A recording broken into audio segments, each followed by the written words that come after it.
There you go. Good evening and welcome to the school committee meeting of March 8th, 2023. This meeting is being recorded and hopefully broadcast on WHCA tonight. If you could please join us for the Pledge of Allegiance. I pledge allegiance to the flag of the United States of America and to the republic for which it stands, one nation, under God, indivisible, with liberty and justice for all. Okay, so we do have executive session on the agenda, and we are going to take that first because we do have Lisa, who's our municipal representative here. Should hopefully not be too long, but you never know. So we will be asking everyone to step out for executive session, and then we are going to, Jeff had shared, we are going to do the public hearing on school choice first. So for anyone that's here for that, we will, when we come back from executive session, we are going to start there.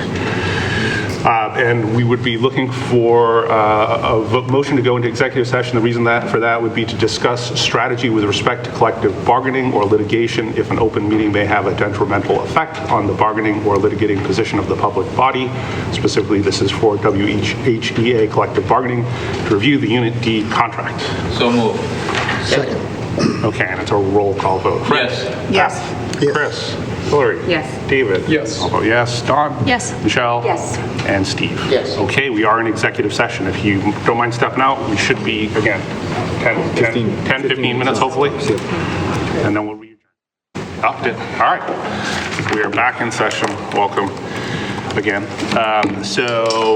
Next item on the agenda is, so we have the public hearing on school choice, but we do have public comment. So I guess I would ask if there's any public comment outside of school choice, because we'll get to the public comment within the public hearing for school choice in just a minute. Any public comment outside of school choice? Oh, good timing.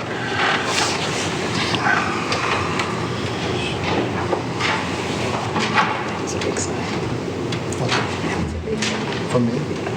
Good evening and thank you. Oh, do you have your microphone on? Is that working? There you go. Okay, thank you.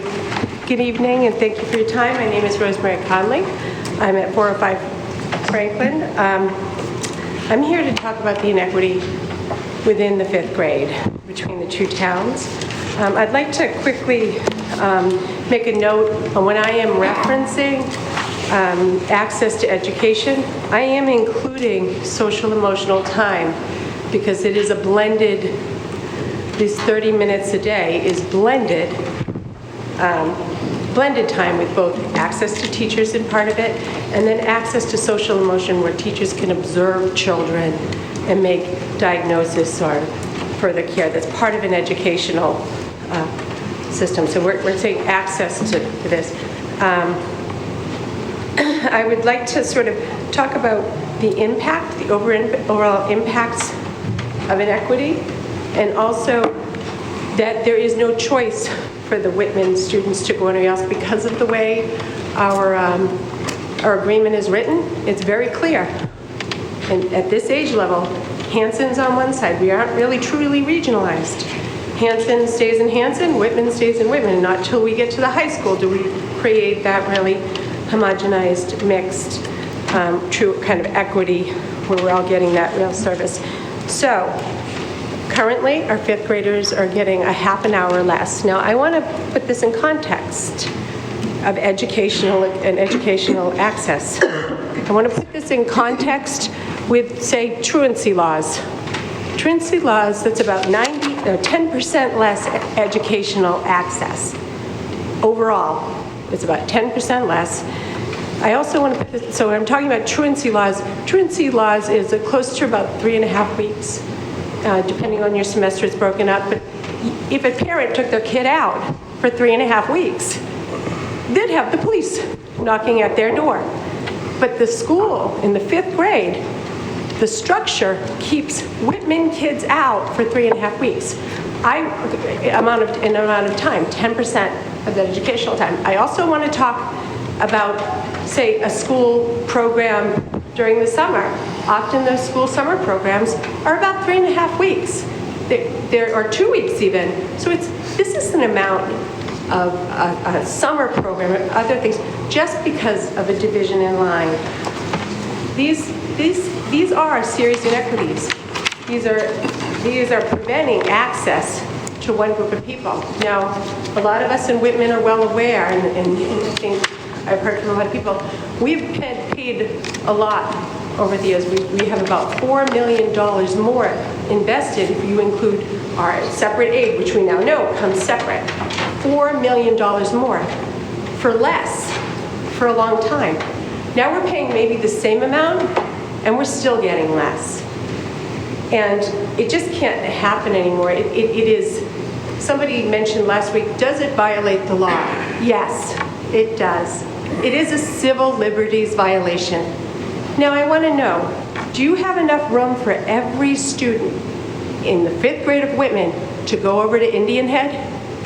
Do you have enough space if parents say, actually, I don't want to pay that half an hour extra for childcare after school. I want it for free. I want my kid in the schools over in Hanson. Are you able to accommodate that? If you are not, you are denying access. Thank you. Thank you for your comment. Thank you. Okay. Next item on the agenda, we have the public hearing on school choice. So I'd be looking for a motion to open the public hearing on school choice. So moved. Second. All right. Any discussion? Well, there's no discussion on the motion. All those in favor? We can actually do it this way. Excellent. Unanimous. Okay. We are now at an open public hearing on school choice. So if you want to get us started. Sure. So tonight I'm looking for a vote to, actually, I'm just going to quote part of Mass General laws on school choice. Each city, town, or regional school district shall enroll non-resident students at a school of such non-resident school student's choice, provided, however, that such receiving district has seats available as stated. Provided, however, that this obligation to enroll non-resident students shall not apply to a district for a school year in which its school committee, prior to June 1st, after a public hearing, adopts a resolution withdrawing from said obligation for the school year beginning that following September.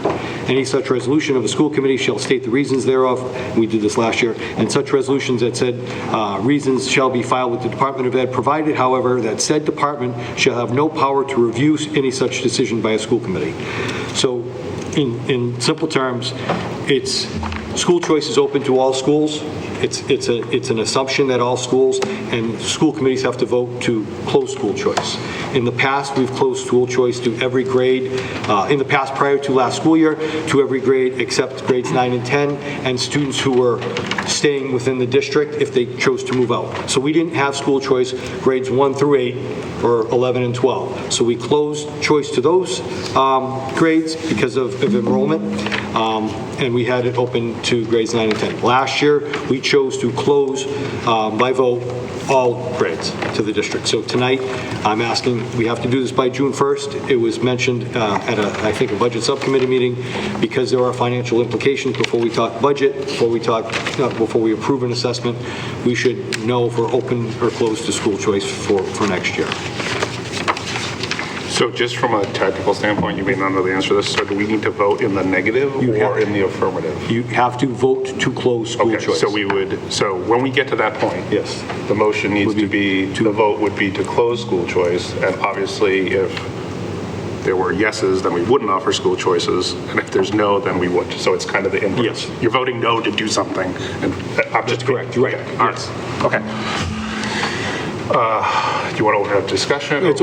So also in your packet, last year there was a conversation around student athletes. So I put in your packet the list of current choice students, where they're from, what sport they play, and I didn't realize this until I looked at the list. Some of those students are former Whitman-Hanson kids that moved out of town and wanted to stay. And that was part of when we talked about choices, letting, because our district was so awesome, people wanted to stay here even if they moved to Pembroke, East Bridgewater, Abington, Rockland, whatever they stayed. So it's a data point for you folks just to see where we're at. And currently we have 45 school choice students in district, 34 of which are high school students, and 9 are not. Okay, I got Fred and then Chris. Just a point of clarification, school choice, and that's when they would enter the program, grades 9 and 10, obviously they would be here 11 and 12, so if they so desired. Correct. So the students that we entered in 2021 are still here, even though we closed in 22-23. We just didn't admit any students this year. And any motion, I would think, should be narrowed to grades, the grade structure as well. Right, yeah, so it would be more for new, right? I don't, well, Because I know yeah, we want, yes. we used to vote annually to restrict it and offer school choice only to grades 9 and 10. And also, I think there was some language that we did as far as people that moved out of the district. Correct. And wanted to continue providing the parents wanted to Transport. drive their children every day. Correct. Yeah, they're responsible for getting them here, et cetera. Okay, thanks, Chris. If we elect not to participate in school choice again, does that render you unable to allow students who move away to continue in our district? So what we decided on last year, if that parent reaches out to me, I would then call the superintendent of the sending school and ask them if they would pay that tuition. They don't have to. If it were a choice, they had to do that, it would be a conversation. So I actually have a parent right now who is asking me to contact the Pembroke superintendent, and I've held off on that conversation because it's next year. I said we haven't done anything yet, but that's what the committee allowed me to do last year. So the answer is no. The answer is no parent has asked me to do No, I'm that this year. asking if you have an ability to accept students back into the district if we don't go with school choice. I can if that sending school I understand superintendent. what you said, but... Yes, but I can, You correct. can. I absolutely can. Thank you. Yes. Beth. Okay, you mentioned that X amount were high school, but there were others who were not? Yes. So what is the difference of, and why are they allowed school choice if they're not grades 9, 10? They were already there, so when they were in district, they left, and they left before last year. Like move. They moved away. Oh, just, so we kept them in any town. grade level? Correct. Oh, It wasn't just okay. high school. So that would kind of be a stipulation, I would say, to anything that we would do, because that's, even allowing you to call a superintendent and stuff like that, to me, because you really, I don't know how to say this. You're picking and choosing. That's how I feel. It's being picking and choosing who gets to stay and who does not, and that's my concern. So I'd like to make a comment. My comment is about, I did hear from, I'll say only one parent. This parent has a child in system right now, from a different town. I'm not gonna, and they're one on this list here, but they're not in sport. They have a child who is in, whether it was 7th or 8th grade, of course wanted to come, can't, because, if we vote no, we're not, if we don't have school choice, that child will not. And she was, very upset about that because her older child has had a wonderful education here and is really upset that the other child is not going to do that. So, that was a concern that I had. And, we have a lot more students here who came for a reason other than sports, which is great. I want to comment too about, and I understand where you were going last week with it, but I just want to clarify something. If a child comes in at grade 9 or 10, who moves here? Physically, the family moves to Whitman. That child is allowed to play in the sports, yet they haven't grown up with the other kids, so you have to be careful about how you put things, because that child would still be allowed to go and play in a sport if the whole family had moved here. So we need to be careful about saying just because the kids grew up together, because that's not always going to be the case, even if a child moves here at 9, 10, 11, and 12th grade. So, I just want to, whenever we discuss things, we have to be careful of our choice of words. That's what I'm saying to everybody, because, I just really feel that because when, I don't even really care about the money issue. It's very important, but that's not even my point.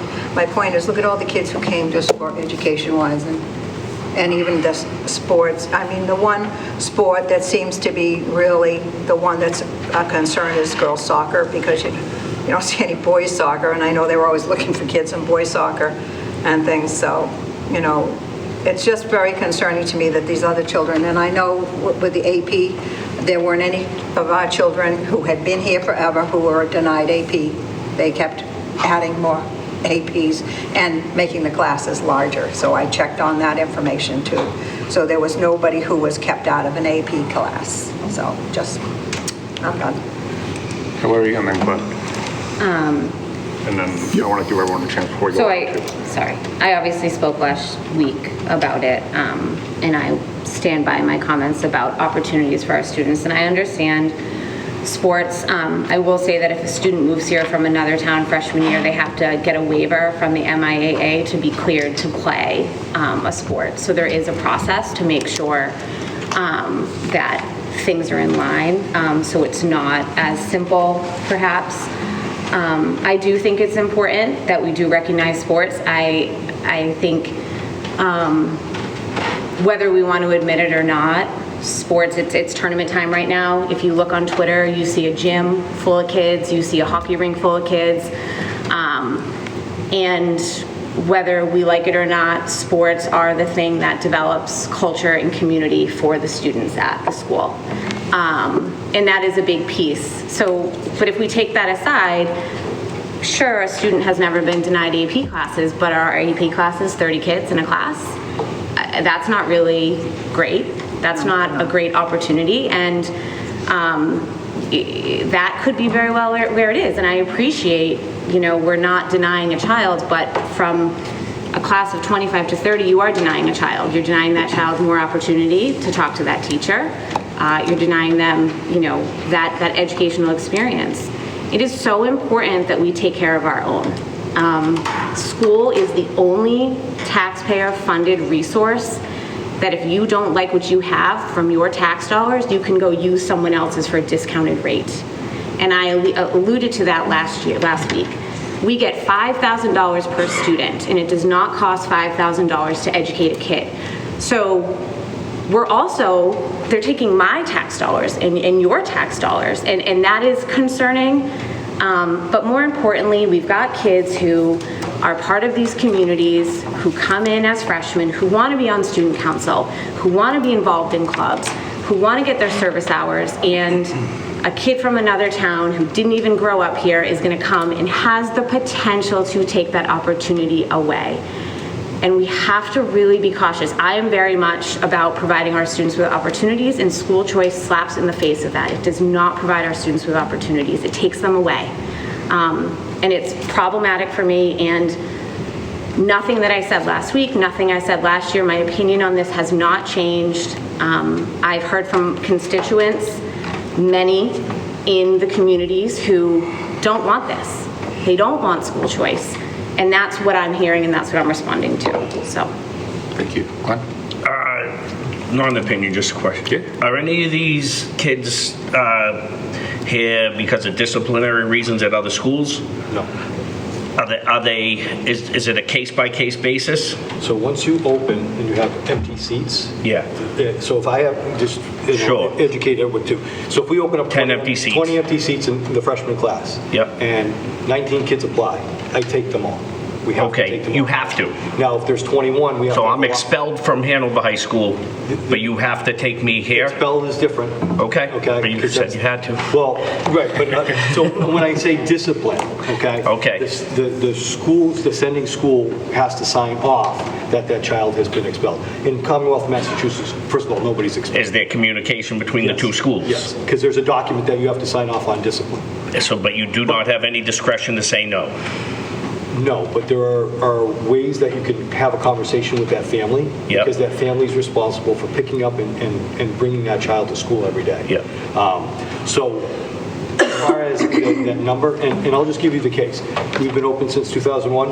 Have we had kids that have had discipline issues here once they get here? Yes. Yep. And those students tend to move back to their hometown because mom and dad are tired of coming from East Bridgewater to Whitman-Hanson to pick them up. Yep. That being said, if we get to 21 and we have open seats, we have to have a lottery. so it's just a random choice. Okay. But I will say in my 10 years here that we've been here, the number of disciplined kids coming in has been slim to none. Okay. Interesting question. Sean? I just want to say a few notes. I heard from several 8th grade families about this, and they're worried about their sons and daughters losing opportunities coming into the high school. Yes, the sports opportunities are on the forefront. Let's not pretend that the abuse was not there, and kids were coming from other towns to take opportunities from the Whitman-Hanson students to play sports. We all know it happened. We can't pretend that it didn't. So when we have 8th grade parents saying, my son and daughter are already saying if school choice comes back, they might not want to play. They've all invested time. They want that opportunity. School choice students have taken those opportunities away. They have, it's real, it's happened. They're also concerned about the AP classes. It's real. Their kids are taking honors classes. Are there going to be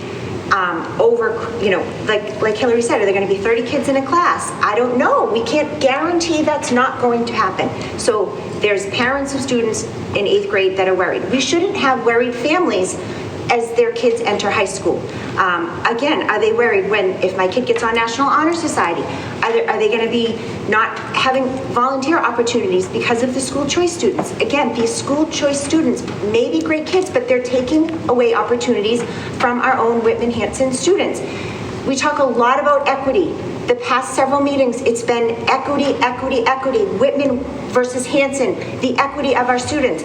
How does school choice offer equity to our Whitman-Hanson high school students? It just doesn't. I can't marry the two together. There's no equity when our students go to high school and they might lose an opportunity. Don't we want our students to have equity? We want them all to have the same opportunities. So for me, I don't feel as though that gives all of our Whitman-Hanson students an equal equity opportunity in everything. They may try out for the play and lose it to somebody from another town. They may, it's endless to me. And the parents don't want it. The parents that I've talked to don't want it. We need to take care of our own. We need to make sure our Whitman-Hanson students understand that the community and the culture is, we're telling our parents and our families that we care about our own Whitman-Hanson students. And that's just where I fall. And I felt the same way last year, and that's where I am today. Okay. Anyone else with anything new or different? Tom?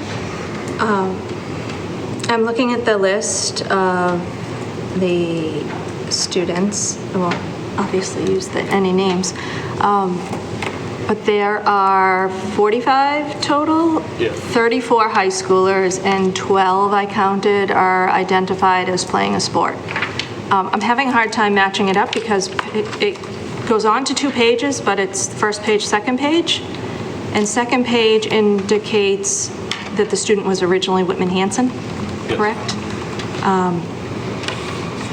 So if we're looking at the specific sports, I know that a fair number of our sports are no cuts. So they can take on extra players. I think volleyball is one of the few that cuts for the limited roster. And I think I see one student here. I have a question, and I would say that I would open our doors. I support school choice because it's the right thing to do to be inclusive of families who choose to come to our school, just like other kids choose to go elsewhere. My question is, and maybe you can follow up on this answer, in regards to the $5,000, when a school choice student comes to us, do they count on our district enrollment for our foundation budget, where we would get Chapter 70 aid, which would be upwards of like $7,000? John, do you know that answer? I don't believe so. I'd have to check. Can you double check, because I may have heard somewhere that school choice students, they now are counted in our district foundation budget enrollment, so it would be an enrollment number, and we would get aid. So it's not just, I want to clarify that. Steve? If you don't mind, just in the scope of how Michelle was putting it, isn't there any parameters, I don't want to say penalties, I don't know what the right words would be, but, you know, if you see something that's just blatantly, and I don't want to say it's sports or anything else, I mean, I look at this big art piece back here, I think it's beautiful. If it was, we'd all be applauding right now if we knew it was a school choice student. We would be applauding either way. Is there any way that there's really more formal direction? Yeah, I don't know how to actually say it, and I don't know if my words are escaping me or if it's just such a, because it can be so, you know, I heard Impassion Pleas last year, I hear them this year, but we all sit on this committee with a school choice member, and that just sinks to my heart because that person has become an individual that has grown, and it's remarkable, the on-takings, and I'm just going to stand on that. Thank you. Anyone else from the committee? Before we go, I'd like to hear from anyone, I guess it's just David and me. Everyone else is spoken. Everyone else spoke. I want to give everyone else an opportunity before we go round two. You can let them go. I guess my only quick point would be, you know, while I agree with the community aspects of it, I just think some of the numbers don't necessarily line up either. So maybe the 7,000 would be different, but if we're talking about 5,000 a student and it's 45 students, that doesn't, you know, that's 225,000. So that's not covering the 5 teachers' costs. So to me, it's, I think it's one of those where I'm not going to repeat what I think both of you said, which is basically, to me, it's a community decision, and it's how we support our communities and what we try to do for our communities. The financial piece is what it is. So, David, you're good with? Yeah. All right, public, yes, or quasi-public, I guess we'll say. Oh, thank you, sure. So Kevin Kaff, I'm a high school history teacher, also Whitman-Hanson Education Association. You have a lot to consider, and I appreciate that. A couple things. So we do have, 5 staff tied to partial funding through school choice, so that's something to consider. When I have students in front of me, I give them everything. I don't care if you're from Dayton, Rehoboth, Whitman-Hanson, whatever. I'm going to give it all to you, and I know a lot of people say the same. And I know this has been a potentially contentious issue with some discussions, certainly from comments. There's some insinuation about accusations, right, that this policy in the past, school choice, was maybe used in a wrong way. We just have to be very careful doing that. Certainly without, you know, whether it's hearsay, but there's unfounded accusations, no formal investigation. We just have to be very careful linking something, a process to a legal process. We can't do that. So I just wanted to make that note. Yeah, thank you for clarifying. So is there any information that the committee needs or questions? Otherwise, I think we can probably move to the vote, unless you have something that, yeah, go ahead. Fred and then Chris. 2 things. And one, I just did Google real quick about enrollment, and school choice students are not counted in the foundation enrollment according to this document. And I don't know exactly what year, they don't say what year it was produced, but. So that would mean all Whitman-Hanson resident students that go elsewhere are still counted. Counted for us. That's how it works. Fair enough, we're still getting aid for those students. Correct. We keep that aid, and we receive 5,000 for But we're students not coming getting in. any towards our foundation. Right, so I'll read the paragraph real quick. Like, Our outgoing. Foundation enrollment is a count of the number of pupils for whom a school district is financially responsible on October 1st of any given year. It is comprised primarily of the local resident school children attending their community's local or regional school district. However, it also includes students for whom the district is paying tuition, such as those at Commonwealth charter schools, other school districts, special education schools, and other settings. It does not include tuitioned-in students from other districts because their home districts are paying for those students' costs. Okay, thank you, Fred. Chris, and then David. Sorry. I did have other questions. Yeah. That was prior to that. Jeff, could you speak to a class size, if you happen to have that information, you know, within the high school, you know, AP classes, etc.? Number one. Number 2, are they a concern? You know, so if we did reinstitute school choice, we're averaging how many pupils per grade? 20? The last time we had a class come in, it was 10 or 11. Okay. The numbers usually grow because students stay here. Yep. So that's where we have never had 20 freshmen come in. But they're spread out, Correct. amongst 4 So grades. we've never had 20 freshmen come in. It's been like 10 freshmen, and by the time they're seniors, 3 families have moved out. So now it's 13 or 14 kids. Okay. So that was A. So if I can just answer one at a time before I get lost. Class size here at the high school is very good, with the exception of foreign language. They burst. And I could use another foreign language teacher. My concern around that is if our budget doesn't sustain the 5 teachers that we have in the next couple of years, we're going to lose 5 staff members. And that could be through attrition, through retirement. And I know our numbers are going down, but that could affect class size in the next couple of years. But right now, based upon enrollment as we are this year, even more forward to next year, with the exception of foreign language, we're in a good spot. When I say good spot, I can have a class of 15 and I can have a class of 25. It's rare outside of PE and health, which are usually 30 to 32. We're in a good spot. And some of our electives are booming because they all like to take Mr. Kafka's World War II, and he only runs 3 sections, so he's got 28 kids. But AP, not an issue here. It's foreign language that's my issue. And, okay, great, thank you. And I'm going to put you on the spot in a second. Sure. When you factor in the $5,000, so where you're melting a student in to an existing class, basically. Yep. What's the real cost of that student? Consumables? Sure, yeah. I mean, when I look at the $5,000 cost, I look at it as a bulk. So if 11 students come in at $5,000, and it used to be, again, if you're starting at a step 1 teacher at $55,000, 10 students pay for that teacher teaches 125 students over the course of the day. So I think when we brought school choice in 2012, again, it was a financial decision strictly. I didn't think we didn't talk much else because of that crunch.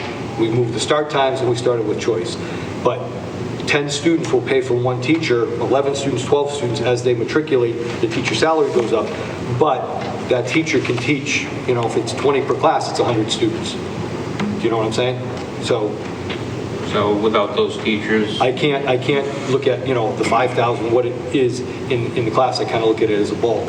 The bulk of these students pay for X amount of staff members who service others, just strictly service. 2 more questions.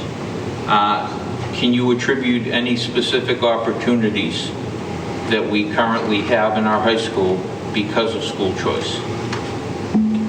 No, that's an on-the-spot question. I can't. Okay, and fair enough. And last but not least, your personal opinion on school choice and the benefits versus the detriments. Do you think that it's something that we should continue to do?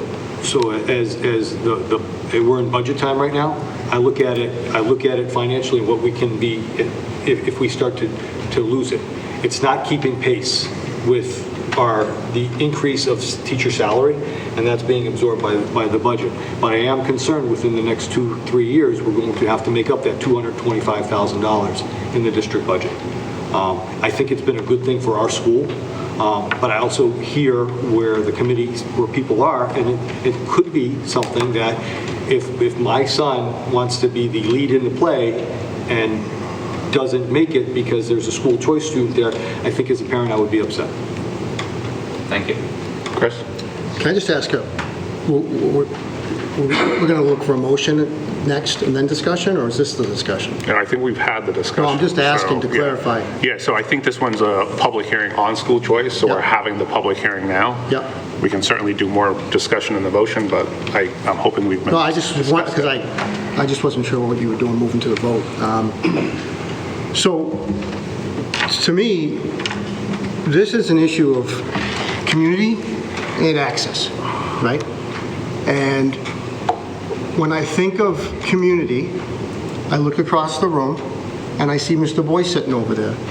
And I remember, and I've said this story before, as a young kid, in my community, looking up and seeing a young gentleman actively participating in government. I remember the impression that left on me. And when I was running for school committee the first time, first person to come over across the street was Mr. Boyce. And I'll never forget that. My point in bringing that up is the relationships that we nurture and the people that we interact with on a daily basis in our community, that really, really matters for a lot. We only have, most of us only have one home, right? So you can go off to college and you can compete with every other person there for access and whatnot. But when you come home, you come back to your community. And I think kids in our community should be our top priority. Their access, their well-being, their comfort in the building, that should be our first priority. This program undermines that, in my opinion. It takes away from community. And that is not something that is healthy in my mind. The issue of picking and choosing. If a student leaves the district, I don't see that, and Jeff, you'd probably not see it as picking and choosing either. It's a matter of, if someone leaves the district, they'd like to stay in the district, they approach the superintendent and they say, can we make an arrangement for me to stay? It's not picking and choosing, that's just a process that we would entertain for someone that wants to remain in the district. Students moving in as freshmen. They're moving into our community and they're investing by their mere presence and tax dollars in our community. They have every right to all the programs and access that our other students have, not relative to this discussion in my mind.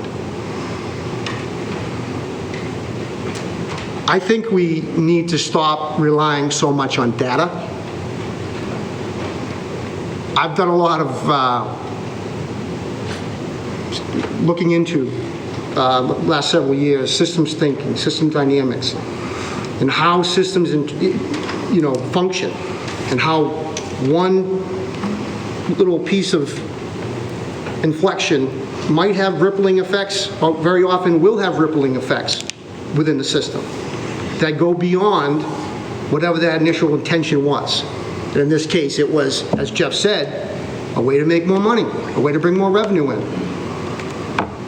That's not considering the impact of our students. That's thinking very linearly and saying, oh, there's a chance to bring in more money. That's not thinking in systems. That's not understanding the complexities of a system like a school district.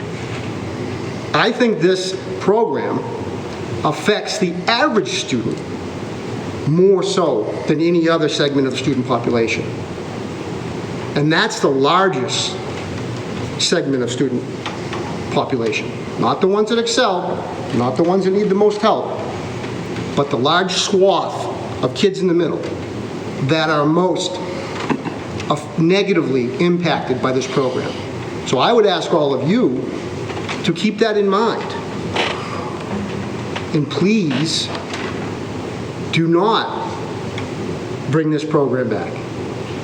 Thank you. So David's been waiting patiently. Yeah, thank you. So this gentleman wasn't able to make it tonight. I had reached out to Mr. Nicholas Fernandez. For those who don't know, Mr. Fernandez, he's a class of 2019 graduate. He attended the school choice program and entered the high school his freshman year. For people who don't know him, he, someone I served, had multiple classes with him, but Mr. Fernandez was what I would perceive to be an overachiever, a great friend, a good peer, someone who showed respect to everyone. And what is he doing now? He's competing to be able to qualify for the Olympics for Taekwondo. I reached out to Mr. Fernandez and explained to him the situation, and at that point in time, he was in the middle of the tournament. I believe he was out west over in Vegas, and he replied to me, he goes, David, I hadn't spoken to him in a few years, and he goes, David, what can I do to help? And I asked if it was all right for me to tell the story, because in my eyes, from a former student, I don't sit here and go, this person was from Brockton, this person was from Rockland or Abington. He's a Panther. I mean, he faced adversity, He had perseverance, resilience, and he treated his peers with respect. And in my opinion, he enriched my experience, and I didn't view him as anyone separate. And, I feel the same way. While we choose to have the school choice program or not, there's other scenarios that are beyond our control that have students enter our district. For example, as Mr. Scriven mentioned, move-ins, the foster care system, McKinley-Vento, ELL learners. Those are all other students who come in through sometimes circumstances beyond their own, and they either are impacted by the district and they contribute, or you could say they take away. But in my experience, from what I've seen from these school choice kids, they add, and they're not a school choice kid, they're a Panther. They come here, they contribute, they've spent years here, and again, like I said, they enrich our experience. They're our friends, they're our peers, they're not someone from another town. So I guess want to add that because, I think we're, making a lot of decisions, and again, I respect everyone's point. I heard a lot of this last year pertaining to athletic opportunity. However, as Mr. Kavka mentioned, if we are alleging someone did something that created that impact, then that's something that should be investigated. Otherwise, then I find the point to be moot, and I don't think we should be making a decision based on said circumstances.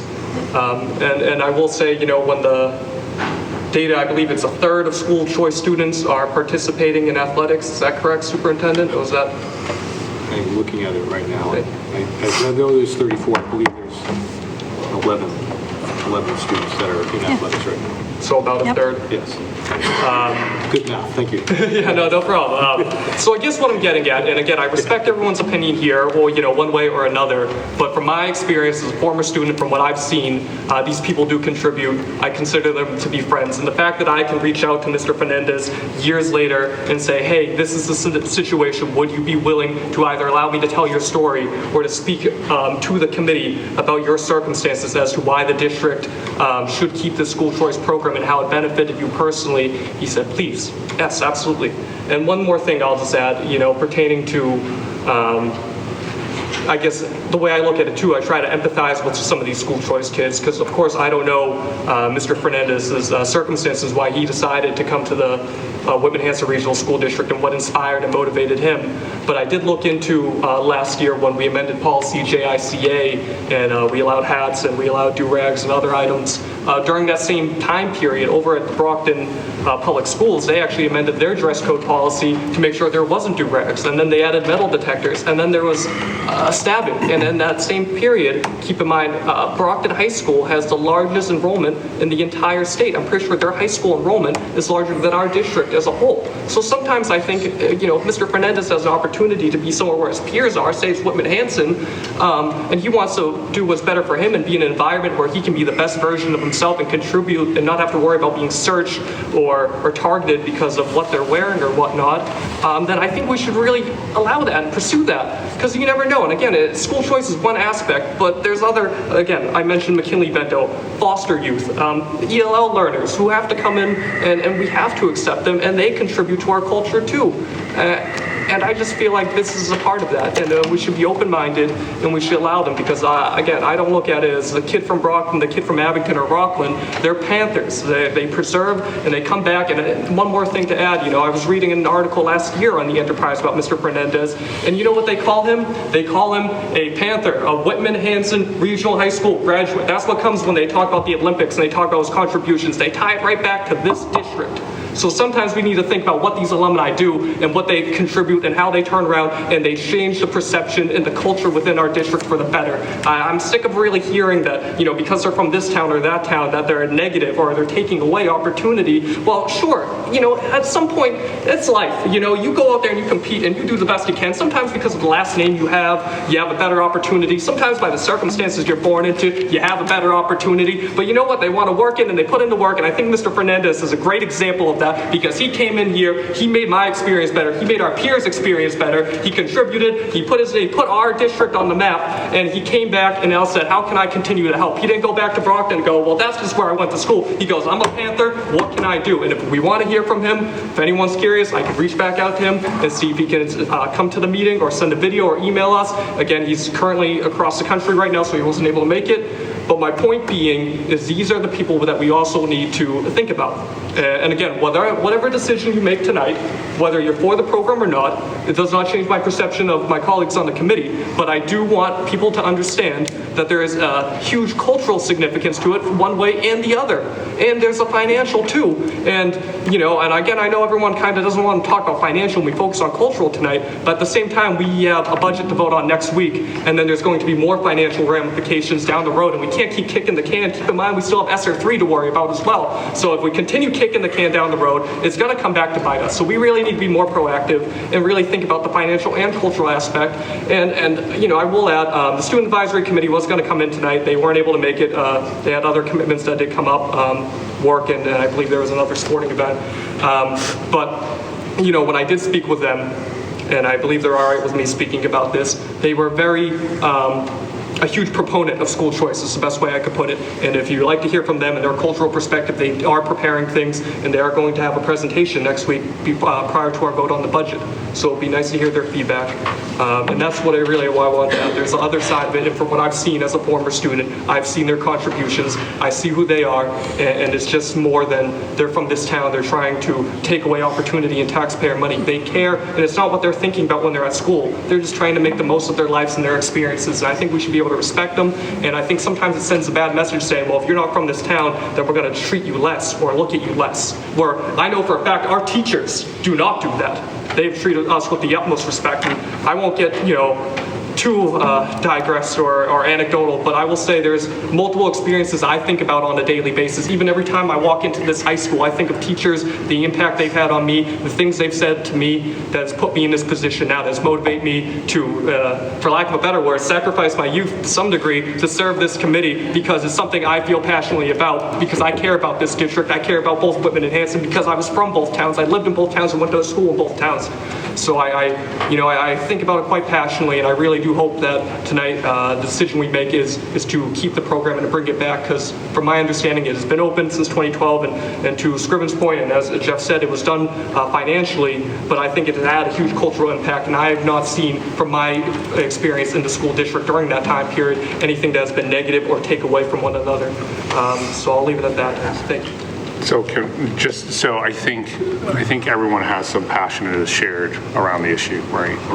And I know the committee members have all done research and done this. So my point when I said kind of maybe we should think about voting is if we think this discussion is going to help change any of the committee members' opinion, because I think we've heard a lot of good pros, cons, both sides, people sharing stories, which has been appreciated. I think that's been great by the committee. We can, if folks want more information, then I think we can continue discussing. If folks kind of have a sense of where they are, then we probably, I guess that's where I was kind of suggesting we could probably kind of move to that vote if, based upon hearing all this, we kind of know where we're going to be. I don't think anyone's going to change. So that's kind of where I was going, because again, if I'm looking at you and I'm going to allow you to go the third time and she's going to go the third time, then everyone's going to go another time. So Yes. She's next. Sure. So I'm just kind of, that's, if we want to keep going, we'll keep going. It's the committee's call. Just two quick things. We've lost a little bit in translation where we're trying to say that school choice kids are bad kids. Right. Let's not forget, I work with kids on a daily basis, and I might have choice kids in my, no one's saying that they're bad kids, right? No one's saying, oh, you're from this town and you're bad. That has so been lost in translation, and it has muddied the waters of the real issue of providing opportunities for our students. I've involved kids. I have a kid in 4th grade in student council.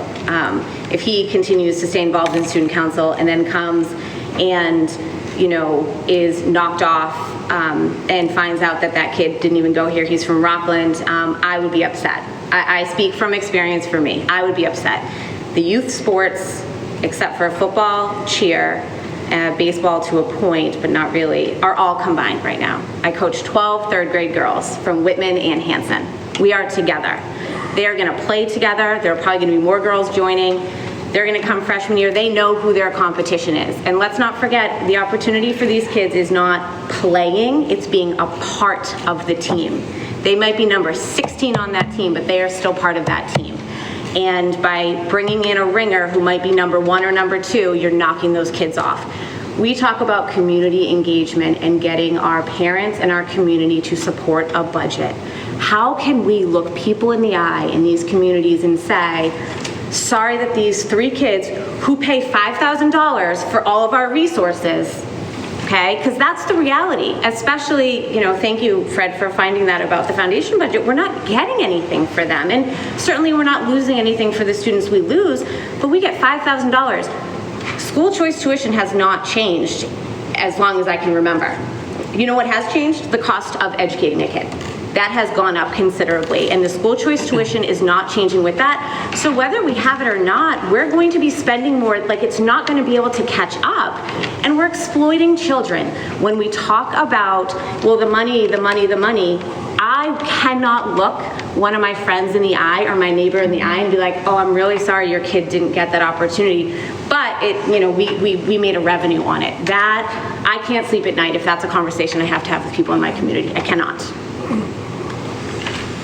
So again, can we, is there anything, I need a motion. Right. And we got to be careful with the motion. So we need the motion to be what? Can you guide us here? Well, it could be Motion to go What do you move to what vote, Beth?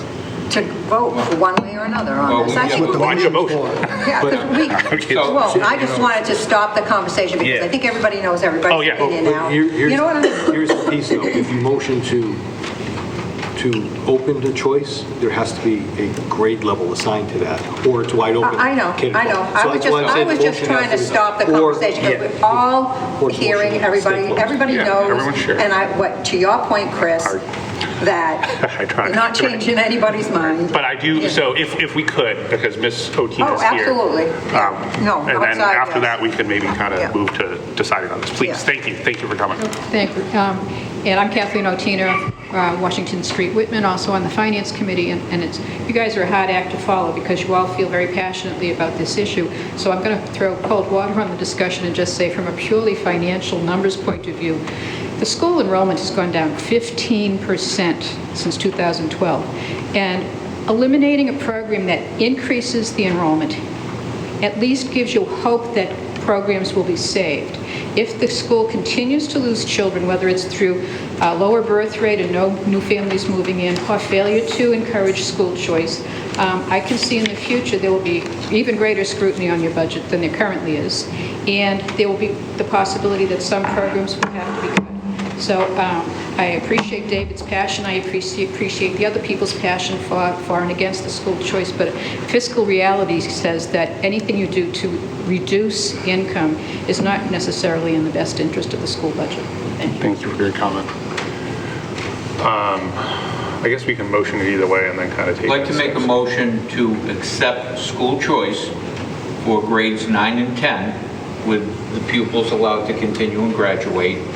And from, I guess, K through 8 to be open only for siblings that are currently enrolled or part of school choice in the town of Whitman, at the superintendent's discretion. I think that's the way we had it prior. So you want to open school choice for 9 and 10? 9 and 10. Okay. So you're doing we're doing the affirmative vote. So if this passes, we move on. If it doesn't pass, then I think we still will need a vote to close. Let me just right? clarify. Does that make sense? Let me just clarify. We can do it this way, I think. Motion to accept students in grades 9 and 10. You're excluding anybody who is currently in district and moving out? No. If they're in district and move out, so that's part of the motion. They're allowed to. So basically, people that are already in school choice, absent the closure last year, would continue in school choice. Correct. And students that are currently enrolled in Whitman-Hanson, should they want to be come back here as a school choice pupil if their family moves out, that they be allowed to do so. Got it. So again, I think we can do that. I think we just, again, just for clarification purposes, you guys can nod your heads if we're not trending in the same place. I know. Clear as mud, right? Clear as mud. So basically the motion is to allow school choice. Open, yes. Open it back up. You're going to keep the parameters that exist already, but it would be to open it up. What we had prior to this year. Past parameters. I can rewrite that. And again, Fred or other folks here, the way I'm thinking of it is if we pass that motion, we're done. Yes. If that motion fails, then we will still need a motion to actually close school choice. Do we need a second? Second? Yeah. Everyone's good with that? Does that make Yeah. sense? Okay. I don't think, any further discussion? I hesitate to ask. Okay. All those in favor? Of school choice. Of school choice. Great. 1, 2. Is this 5? 5. All those against? 5. So the motion does not carry. Which is interesting, because now if we vote it the other way, I have a feeling the motion's still not going to carry, so I'm not sure what we would do in that So situation. the law says we are open to choice without the committee closing it. So you have to have 6 votes to close it. Like if it's a 5-5, though, it's like I say, it's like a push. The state wins. Okay. The law is that we are open. The committee has to vote to close it. So it can't be a 5-5, it has to be a 6-4. So, Except the motion was not to close it, the motion was to open. Correct, I'm just saying that if You can if make we a have- motion to close it. So right now, I'm open. That's what I asked for the first time. I but didn't the get it. motion, I'm not the making. motion to open it Did not did pass. carry some parameters. Correct. Where if you don't have those parameters, now you're open K to 12. K to 12. Correct. State assumes that every school district in the Commonwealth is open to school choice unless the school committee closes it and puts parameters around it. Correct. So my recommendation here would be to pause and probably reach out to Andy and make sure we kind of go from here. Because we just took a motion to do something and it didn't pass. So I just need a vote by June 1st. we can keep doing motions, but at this point, let's get. Motion to reconsider? Can I have a question Well, hold first? on. Well, actually, there's Did you no, vote in the affirmative? Yeah. I voted in the affirmative, but neither side won. I know. All right. Glenn has a question. Oh, yeah, I guess. Okay. First, so what you're saying is it's either going to be K through 12. If we voted to not accept school choice, and it went down the same So vote by lines as this accepting one. school choice, we limit school choice. Correct. Okay. I'm not going to be the guy to do it, but What? By accepting school choice. I don't get it. Because it'd be 9 and 10 instead of K through 12. now you're only allowing 9 and 10. But that is But that- the essence of school. But he said if not, then it's K through 12. Because of the state assumption. The state Because state assumption is So if we pass this you can thing, take in we're full only day got K 2 kids. grades that we have see to what you're take. saying. If we don't pass, we have 12 grades So- we have to You're take. exactly right. Again, I would. Thank you. Yes. I would suggest. I don't want 12 grades. I'll contact legal. I would suggest we pause and then we can kind of, Okay. because otherwise, I'm going to the bathroom. Yeah, that might be a good time. Right, because I just afraid now we do another motion and then we got, are we rescinding like the first motion and the second motion? So I'd rather just tell Andy like, this is our interpretation. Yep. This is what we did. You tell us what we need to do. And if you don't do anything at this point, it's wide open. Actually, So be it. that motion and vote was probably not proper. I just realized we never closed the public hearing.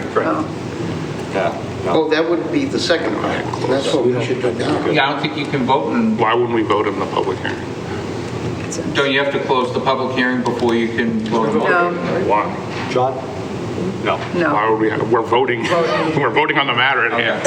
Okay. So We're not, Why do we need to check legal? There could be a motion to not accept school choice, right? because then you're going to go to. Sure, we can keep voting. Well, if we voted quick, Whatever you want to do. Whatever you'd like to. I don't, Whatever you'd I like to don't motion, we'll wait for Jen to come back. why it needs to go to legal. Just looking at Make whatever motion you like. I'm not going to make a motion. I'm looking for clarification because I think, again, we had, what we clarified was a motion to close. We made a motion to open, and we did have a motion that didn't pass. And a So- motion to close would have been the same. It's still Right. been a 5 to 5. So Correct. you could say That's what I'm that we had a motion to close and it was 5 to 5. Correct. So, but my point Which is would that, mean it like, if we keep fails. now voting on Oh, I motions on know. top of We're gonna motions, get all like, I confused. feel like we should I'd just be get. very confused. We gotta have clarity. Yeah, So that's I'd be why I very was confused. for my suggestion. And he can tell us, he can send an email, you can put it in the packet that says, here are your options at this point. If you do Yes. this is what happens. If you do this is what happens. idea. Here's the motion someone needs to make, et cetera, et cetera. We've got plenty of time. Yeah. I said June 1st. Yeah. I just need to know by Plenty June of 1st. time. Right. But because it came Well, up Should've waited till after. How's this affect our budget for Well, we next can year? probably vote it next week. I mean, we're meeting next Wednesday. But isn't the money already in? So Fred, I can't, what I got is what I got. I know I'm losing.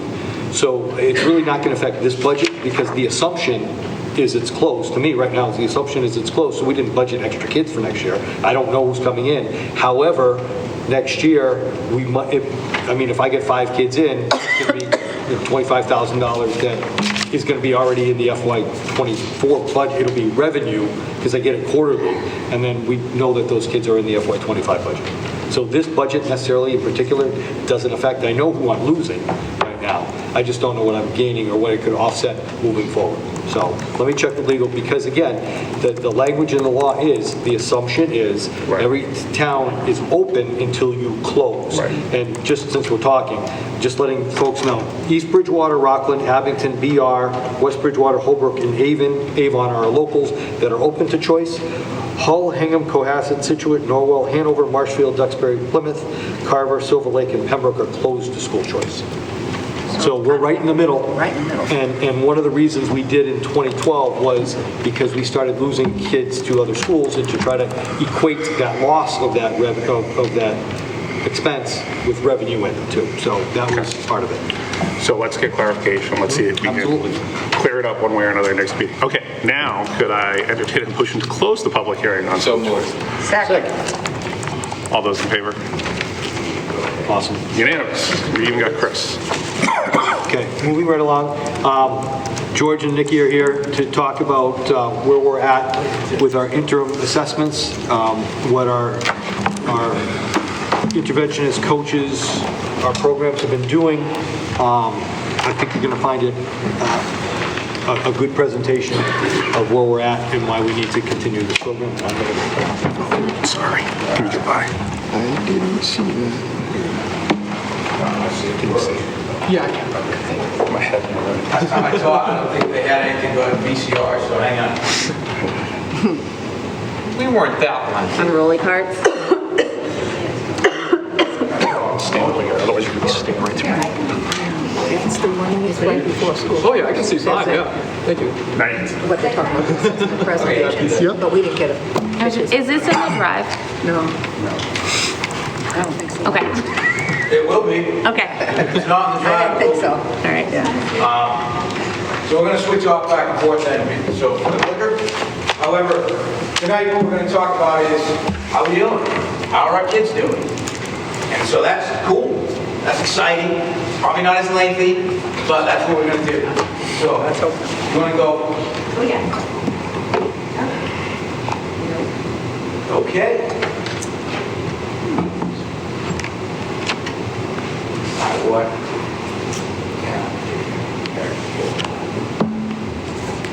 Okay. So first of all, we're going to talk about reading and math scores. We're going to talk about reading and math scores K to 10. When we get to our graphs, if you see reading, if you see blue, it's reading. Okay. If you see black at the top, it's math. Then we're going to go through some categories. This is what we test using iReady. iReady is a product out of Curriculum Associates. Yourselves and the communities have been generous enough, and it's now the first time we have computer-based diagnostic interim assessments for our students. These identify students' grade level proficiency in math and English, and they're evidence-based, valid, reliable, and they're aligned to state standards. All students from this data are given an individualized learning path to address lagging skills and then to push them forward if they need it. That is K to 8. Curriculum Associates does not have a high school component, so we use another instance that's called the IXL diagnostic. That's in grades 9 and 10, determines their proficiency in math and English language arts, and again, it sets students on a path to increase what they already know and fill in deficits, gaps. We also tested reading in K to 5. We do fluency checks, in math. That's like your flashcards, your quick hitters, see where students are at. And then we also tested DIBBLES. DIBBLES is a dyslexic screener, but it also talks about fluency, and it also talks about phonemic awareness. Basically what that means to the common person is we can help students with the additional, or we can identify early reading or early language, either strengths or weaknesses. That's what that does. For the sake of tonight, we are going to concentrate on what iReady gives us because it's easy to digest. And then just a note, our DIBELs, coupled with our iReady, puts us in compliance for that July 2023 literacy regulations. Because that's now going to be mandated. Okay. So you will have this in your school committee folder tomorrow. So you can't see it, but I'm going to explain. So here are the colors. What you want to be looking for are green getting bigger, red getting smaller. Here, this very first one in all of your graphs is our national norms pre-pandemic. This second one and the third one, the second one are national now, this is Massachusetts now, the one close, or all the way over to the right, that's our Whitman-Hanson data. This is our fall, this is our mid-year, or our January. So these are how our kiddos did second grade, for example. Do you see our green getting bigger? And you see our red getting smaller? That's right here for second grade. That's good. We want to see that. We want to see our green getting bigger, our red getting smaller. So if we look here, first grade, Whitman-Hanson, green getting bigger, red getting smaller. So that was our K12, this is our 3, 4, 5. Again, same thing. We're looking at green getting bigger, red getting smaller. We have here Whitman-Hanson fall, Whitman-Hanson winter. And you can see that we are doing really well. We are surpassing, in some regards, pre-pandemic numbers. So, okay. Remember that our elementary students, they've been working with this program longer. So for our middle school, we just started iReady reading. We didn't pick up. We've been doing HMH since the beginning of the year, but the iReady reading program we did not pick up until December when we realized this is really going well. We want this for our reading in the middle school as well. So we only have our baselines, but these even tell us, look at that, pre-pandemic numbers. So we'll be able to get a better picture of how our kiddos are performing at the end of the year, and we have a comparison point. Some of these students just also are entering their 5th year with using an iReady product. So they know what the system is, and they've been doing it. So those were our reading, these are our math. Same again, taking you through. We're looking, here's our fall, here's our winter. We're looking to see, did our green get bigger? Yes. Did our red get smaller? Yes. We are really doing well in our K12, and then next one is, and you guys can look into these, in more detail when you have time in the folder. Green getting bigger, red getting smaller. So we'll do some big takeaways for you. And then we synthesized this for you at the end. Yeah. It's okay. So if you move one more. So now again, middle school, first year of the program. So the numbers, our elementaries are really looking well. This is the first year, so we do have a fall that we can compare to. There is more red overall, but there's more red pre-pandemic as well when we look at this. So again, overall feeling really good about how our kiddos are performing. 8th grade, those numbers are, the greens are getting bigger. 8th grade to 8th grade, 7th grade to 7th grade, 6th grade. We are feeling like our reds are a little bit stagnant overall, and so we'll talk about that in our takeaways as well, and our plan for that. And again, all of this is about data-informed decisions. We have actual data now to say how our kids are doing, where they're doing well, and where they're not doing well, and how to remediate for that. All right, so 9th and 10th grades. When we get to 9th and 10th grade, you're going to see some different changes. That's because 1, we have a different program to look at, and 2, we have a different style of kids sometimes when they come to the high school. These are the students that have had the least amount of training in in iReady, because they were older and we didn't have it as much. So our 9th and 10th graders use IXL. We talked about what that was, and it supplements the curriculum and provides a snapshot of where students are performing based on core standards. What you're going to see is a little bit different, and we're going to show you what that means to look at. When we look at grade 9 and 10, Grade 9 is on your left, grade 10 is on your right. This is for ELA. What happens to students is we basically take them at the beginning of the year and say, hey, take this. And then at the holiday time, we say, take this again. But this is not necessarily tied to the math that to the class that they're learning like they are in the elementary school. And we all know that when you get to high school, the biggest piece you have to take is MCAS. So you have to factor in where we're at. But this isn't the greatest thing in the world. So if you look at ELA, yes, we have some extra growth in green, which is our students above grade level, and we have some shrinkage in red, which is significantly below grade level. That is ELA. You're going to see a little bit different when you go to math. Switch that over. So when you go to math, we have some issues. Our issues in math are, we have students in both the snapshot 1, which would be the beginning of the year, and the holiday season, which is snapshot 2, in grade 9, aren't doing well. Now they've had a little bit, but not much. However, it's more alarming in grade 10. It's more alarming in grade 10. So obviously we have a lot of work to do at the high school level in this. And again, I want to say that we're asking students to take a test that isn't for graduation of high school like MCAS is, so you have to factor in Effort. effort, do they care, and things of that nature. They don't care. Right. They don't. However, that still, when you look at it, says we can't attribute it to that because we're trying to help our students. So there's going to be some things that are coming out of this that were already coming out of this, and we can move on. Okay. If we look at complete takeaways from what you just saw, overall students are showing progress from grades K to 8. The system is working and it needs to continue. So if I look at a takeaway, we compare it to the next step. The Whitman-Hanson Regional School District and the school committee, and with school committee approval, we need to institutionalize this intervention effort for FY25 and beyond. Next year, we're still covered with ESSER. Our interventionists are with us. But we need to make sure that as we go into next year, this can't stop. Because when we tell you that red is shrinking, it is. However, those still represent students. So if we have 22% of our 8th graders who are not performing, who are performing lower than more than one grade level behind, that's where our focus area needs to go. And what we're doing is we're making sure that we can adapt our system, because it's a human-based system, to the needs of the kids at that time, because it's fluid.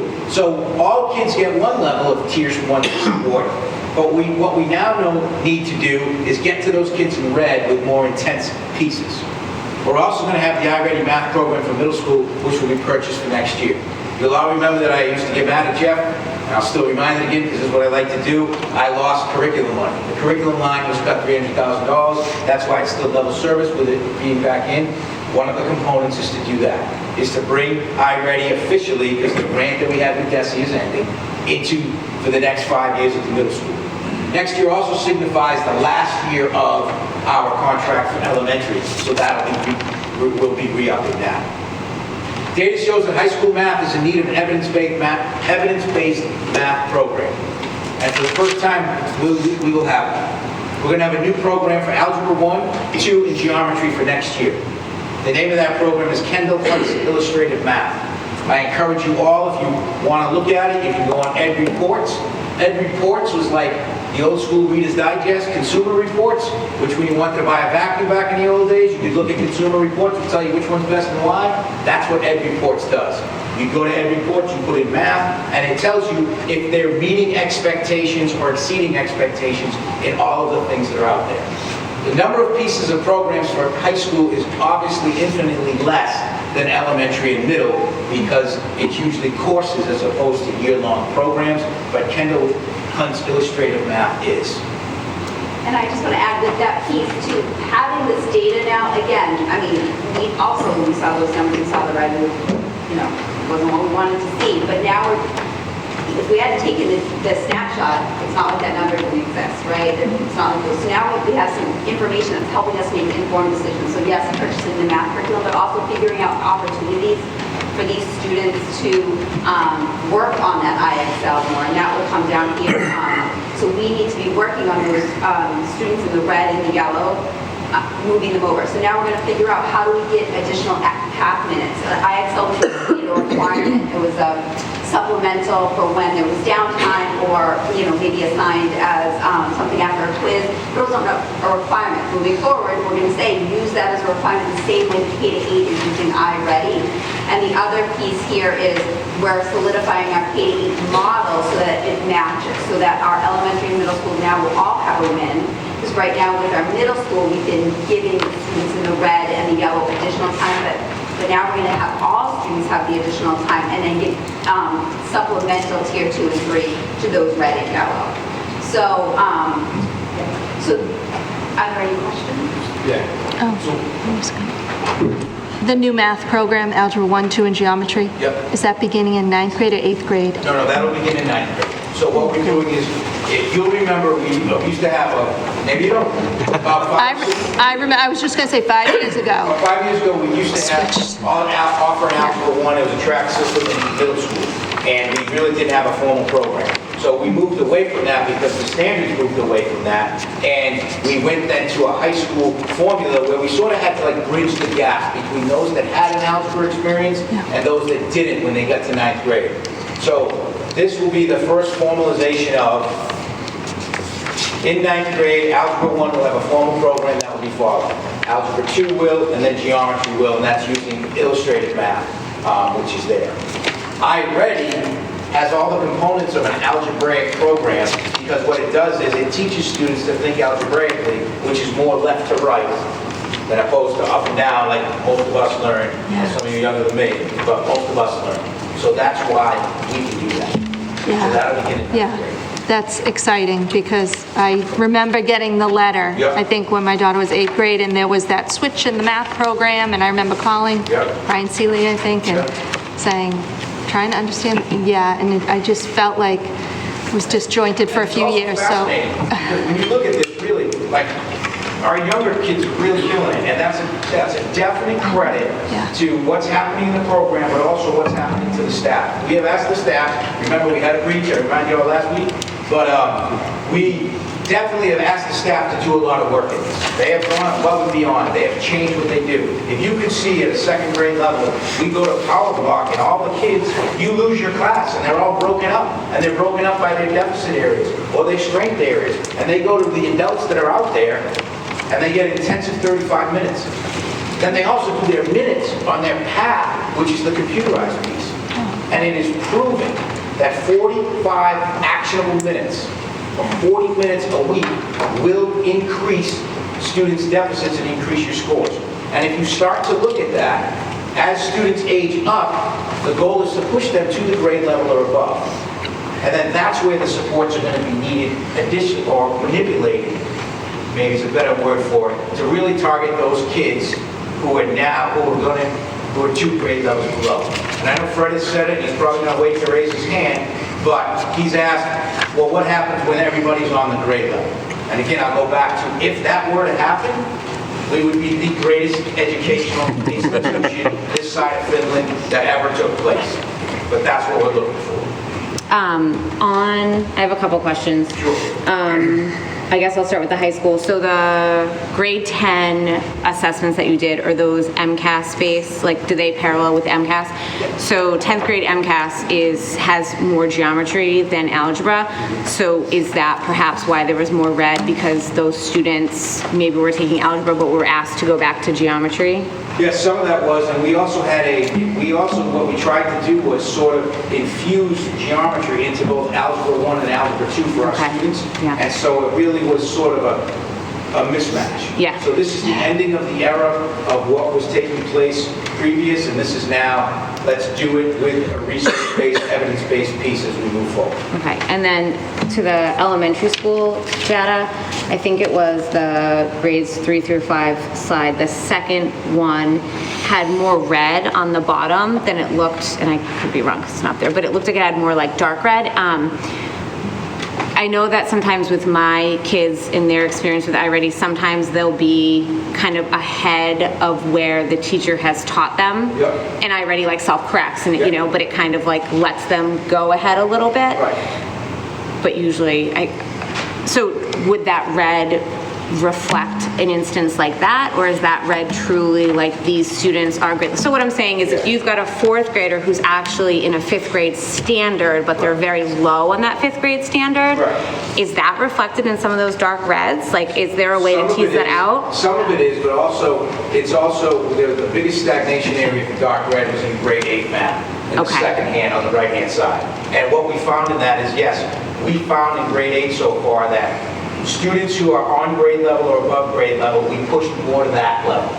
But the ones that were in red, or dark red, which is really low, we actually increased by a few percentage points. So right now, we're trying to tether out that data as to why did these move and why didn't these move. Right, so I guess my question is like that fourth grade data, it's all the fourth graders, it's not necessarily teased out by standard, because you could be a fourth grade student or an eighth grade student, but actually working with fifth grade standards or, and you're low on those standards, so that, okay, all right.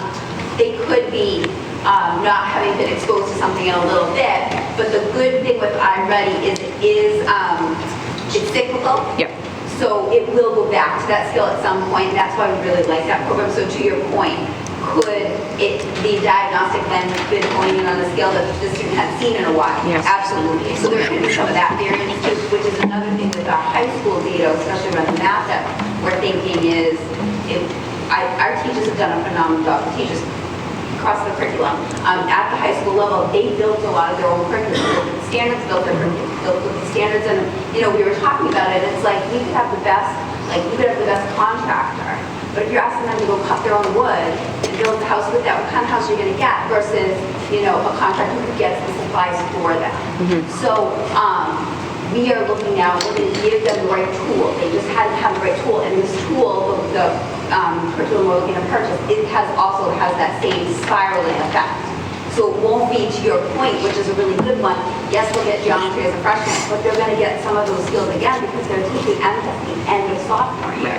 So there'll be that recurring themes throughout. Yeah.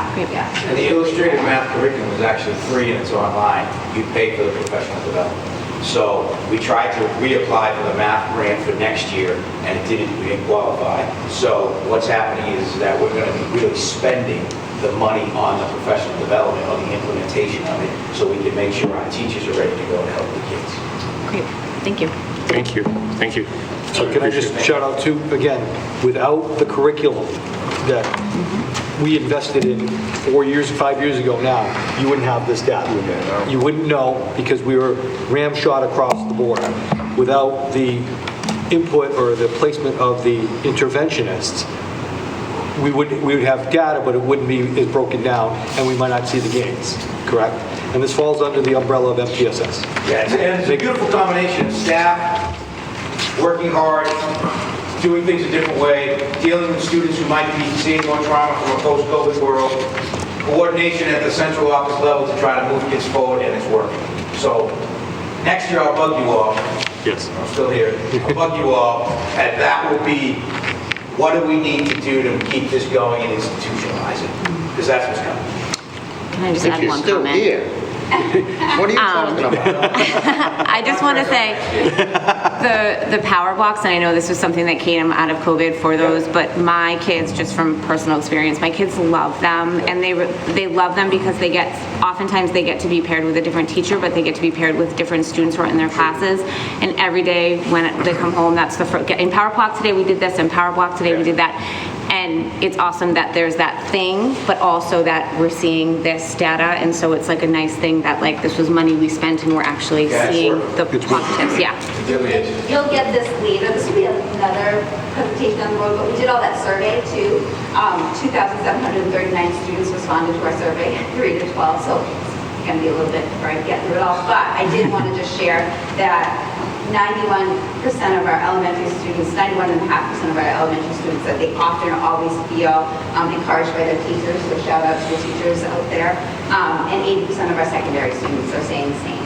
So they feel the care of their teachers. So it's the curriculum, it's the teaching, it's the parent. It's really nice to see both. So. Thank you. Thank you. All right, John, you want to talk about E&D and hold harmless, and then we'll get into a little bit more of a budget discussion? Okay, thank you. In your drive, there were 17 documents about the FY22 balance sheet and the excess and deficiency certification by the Department of Revenue. If you're not looking at it on the drive, I tried to put numbers on the right-hand corner, bottom corner of every page, so it might be a little bit easier to follow the documents. And I'm going to try to move quickly so we're not here all night, but if you want me to stop or whatever, please let me know. Usually a balance sheet... Hang on a sec, John. Sorry, go ahead. Turn that up a little bit. Yeah, can you speak up? Yeah, pull it up. There you go. Is that better? Or? Oh, thank you. There you go. Booming. All set? Okay, so usually the E&D is certified in the fall, and because of our data problems, it took a long time to get this rolling, but I finally did get it into the Department of Revenue on February 17th. We talked about it last week. The Department of Revenue hadn't acted on it as of last Wednesday, but then Thursday, I think it was March 2nd, they did review it and certify it. So we're ready to go. We do have official excess and deficiency. So the first document in the table of contents is the combined balance sheet. That's what the Department of Revenue is actually certifying, is this balance sheet. For non-financial people, balance sheet is just assets, liabilities, and fund equities for the district. So that's document number one. Again, real quickly for cash all the way across, the way you read this is general funds 3.2 million. Again, I'm going to round numbers off so I can move quicker.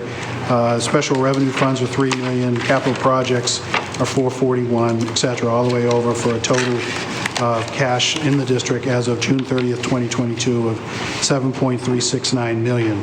And then down, the assets are listed first, then liabilities, accrued payrolls and withholdings are our liabilities in the general fund, and then fund equities, and those are reserve fund balances, encumbered and continued appropriations are encumbrances from the previous year that we hadn't fulfilled yet, so as of July 1, so you can get to carry them over into the new fiscal year.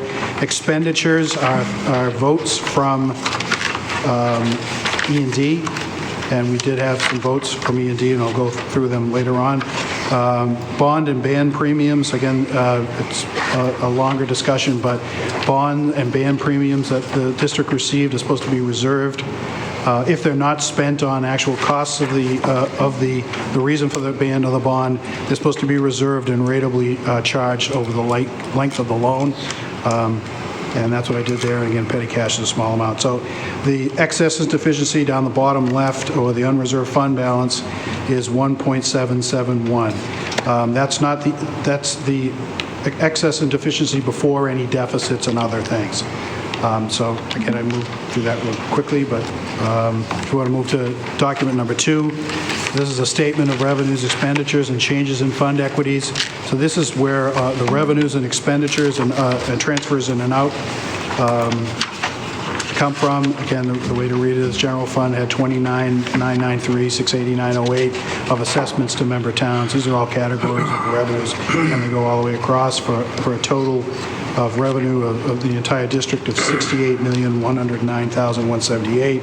Expenditures, $57 million in the general fund, $7.6 million in the special revenue fund, et cetera, over for a $65 million total expenditures. Then transfers in and out, and I'll go over those in more detail later on. Transfers in and out are $357,000 both ways. So that's just a breakdown of where what revenues and expenditures led to the amounts that are on the balance sheet in document number 1. Document number 3 is just a further breakdown of just the special revenue funds. Again, where the revenues and expenditures came from, just that subset. Federal and state grants, again, revenues was $7.1 million, revolving funds $1.5 million, gifts and donations $25,000. Food services, $1.9 million, for a total of $10 million of revenues, and expenditures of $7.6 million. Again, I skipped down a little bit there. Again, that's just a breakout of the special revenue funds on document number 2. It's just further breaking out so you can see it more clearly. Document number 4 is a 4-year comparison. We had this last year. I believe it was in the Budget Subcommittee where you wanted to see a 3-year look back, 19, 20, and 21. So now I've added 22 to this document. It just, in the top it says, what type of revenue it was, revenue description. Again, Whitman operating assessment, 16.1 million, all the way down for a total Whitman assessment of 16.9 million. Hanson's assessments with 13 million. Federal through state revenues, 328, state aid, 26 million, et cetera. Down for total revenues of 57.2 million. Again, this is just the general fund. And then expenditure by function, by DESI's functions of administration, et cetera, all the way down for a total expenditures amount of 57 million. And then the excess and deficiency calculation of how to come up with that. You start with the beginning undesignated fund balance from the previous year, which is 1.8 million. Again, you net encumbrances and those others that you see there. And then you add deficits to that. That gets you to 1.771, which what we talked about on the first document, the balance sheet. And then if there's any deficits, and we did have one deficit, and that's the Whitman mold project, the capital project of $53,393.06. And so that would, our final amount for E&D for fiscal year 22 was $1.718004. Document number 5 is the actual calculation by the Department of Revenue. Again, it says, I submitted it on the 17th, and the completion date was the 2nd. And it breaks down where the numbers came from. The unreserved fund balance was 1.7. You subtract, they called it capital project repairs of 53,393, and the total encumbrance, the total unencumbered excess and deficiency is 1718004. And that further amount down the bottom where it says unencumbered E&D, that's the 5% calculation. The district can only have 5% of the operating budget and the capital budget combined in E&D at any one time. Any other dollar amount over that, it has to be returned to the towns. We are not in over 5% because you see 5% of the budget is 2.92. So it's okay to have 1.718 and nothing has to get returned. Document number 6 is the E&D deficiency, E&D calculation, how you come up with it. I tried to break it down a little bit more. There's 2 different ways to do it, the Department of Revenue method and the budget versus actual and net amounts method. It's step by step using the numbers that we just went over very quickly. You end up coming up with the amount that they certified of 1718004. And then down the bottom, I like to think like the top 3 things of what to talk about or where it came from. I try to use that anywhere I can. So the top 3 things are the major components of E&D this year. We had a decrease in E&D of $150,314.69. And how did that happen? Well, we had various revenue differences that I'll go over on the next page of $427,000. That was a plus.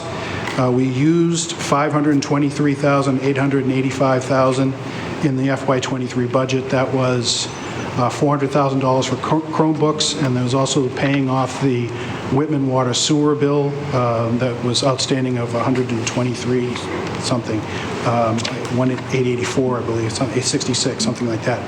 And then again, the deficit of the Whitman mold project of 53,393.06. So those 3 things were 149,380 of the 150. So that's pretty much where that came from. Document 7, I was talking about earlier, the revenue changes from year to year. So the first group is the comparison between last year and this year. And the overall revenues were up 2.28 million or 4.17% year over year. A lot of that is in, obviously, Hanson and Whitman's operating assessment is 2.1 of that. That's pretty much. And then we had an increase in Chapter 71 transportation, changing from the student method to the mileage method. That ended up getting us a lot more in FY22, $393,000. The second grouping is the revenue breakout versus the budget. So the major changes that we had, I'll go through them very quickly, but if you have questions. Hanson Capitol Building, the budget was $140,269, and you see $7,666. That doesn't mean that Hanson didn't pay for the Capitol Building. They did. It's just that when bond anticipation note pay downs occur, they are supposed to be taken into the capital projects fund and not the general fund. This is the general fund only. They were budgeted in '22 in the capital in the general fund. They shouldn't have been. So Hanson did pay down their bond anticipation notes, and that's in the capital projects and not in here, and shouldn't be in here. Medicaid reimbursements, we had a budget of $100,000. We actually received $328,000. That was a huge increase, $228,000. So we had a minus of $132 in the Capitol building. We had a plus on Medicare. Again, a plus on charter school reimbursement. A plus of against the budget of regional transportation reimbursement.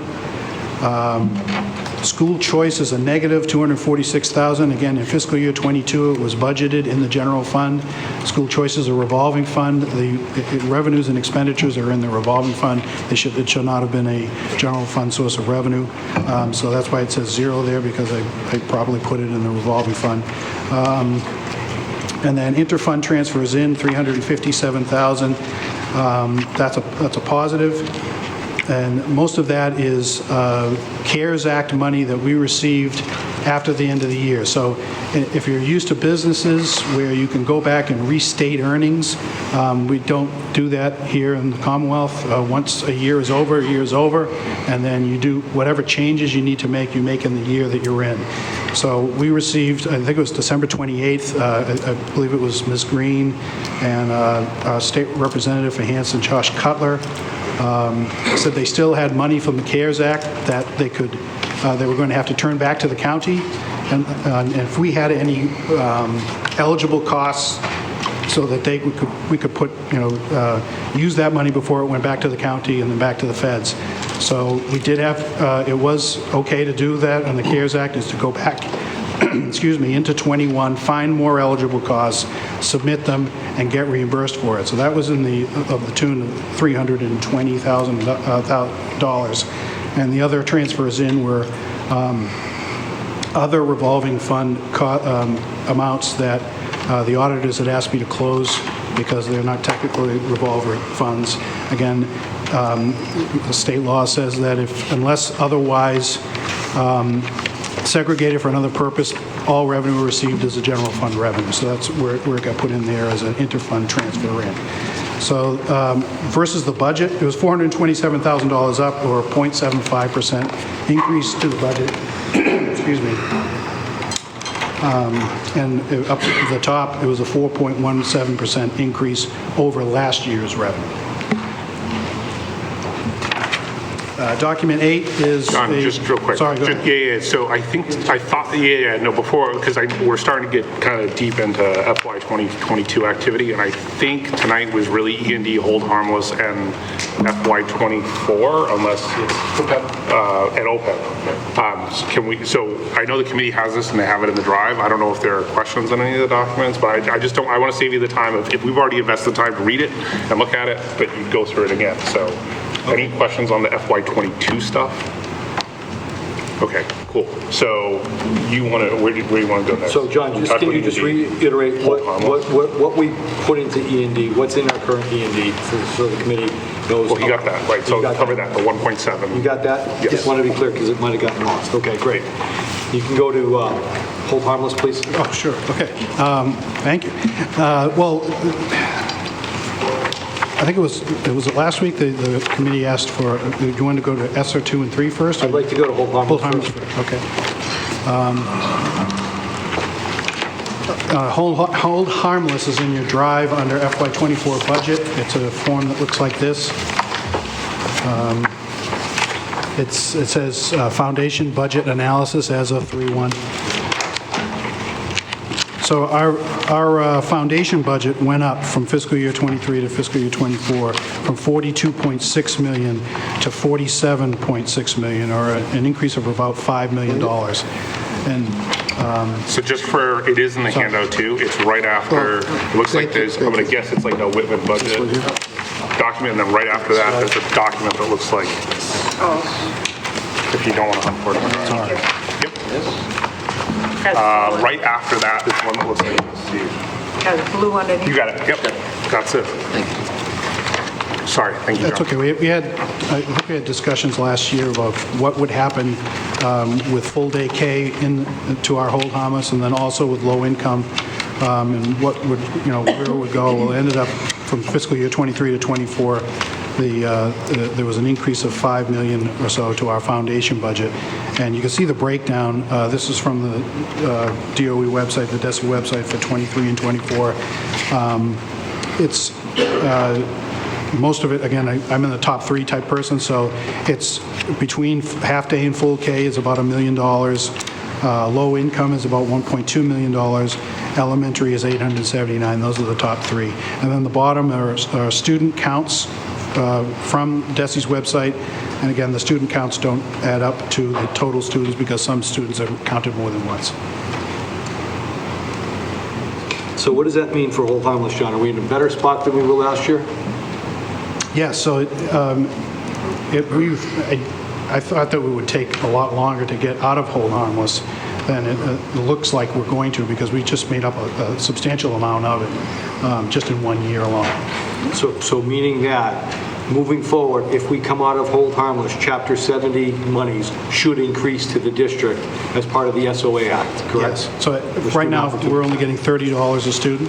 But if we come out of hold harmless, then that's when additional income will be, additional revenue will be given to the district. And really what you said, and just to make sure folks in the district know, we get credited more for English language learners, for low-income students, and for just overall enrollment. And by going from half-day K to full-day K, there was a definite increase in our foundation budget, which then lowered our hold harmless, what we owe, or what the state considers us as hold harmless, correct? Yes. Okay. So that hold harmless was running around $4.5 million, and now it's $600,000 somewhere in there, which is massive. Because I think when we talked about that last year, no one expected a jump that big. So this is some cause for some optimism going forward, where there actually might be some state money. So going forward. So. And I'll just interject. I'm sorry, Dave. I did meet with area superintendents today, and we were talking Chapter 70 quite a bit.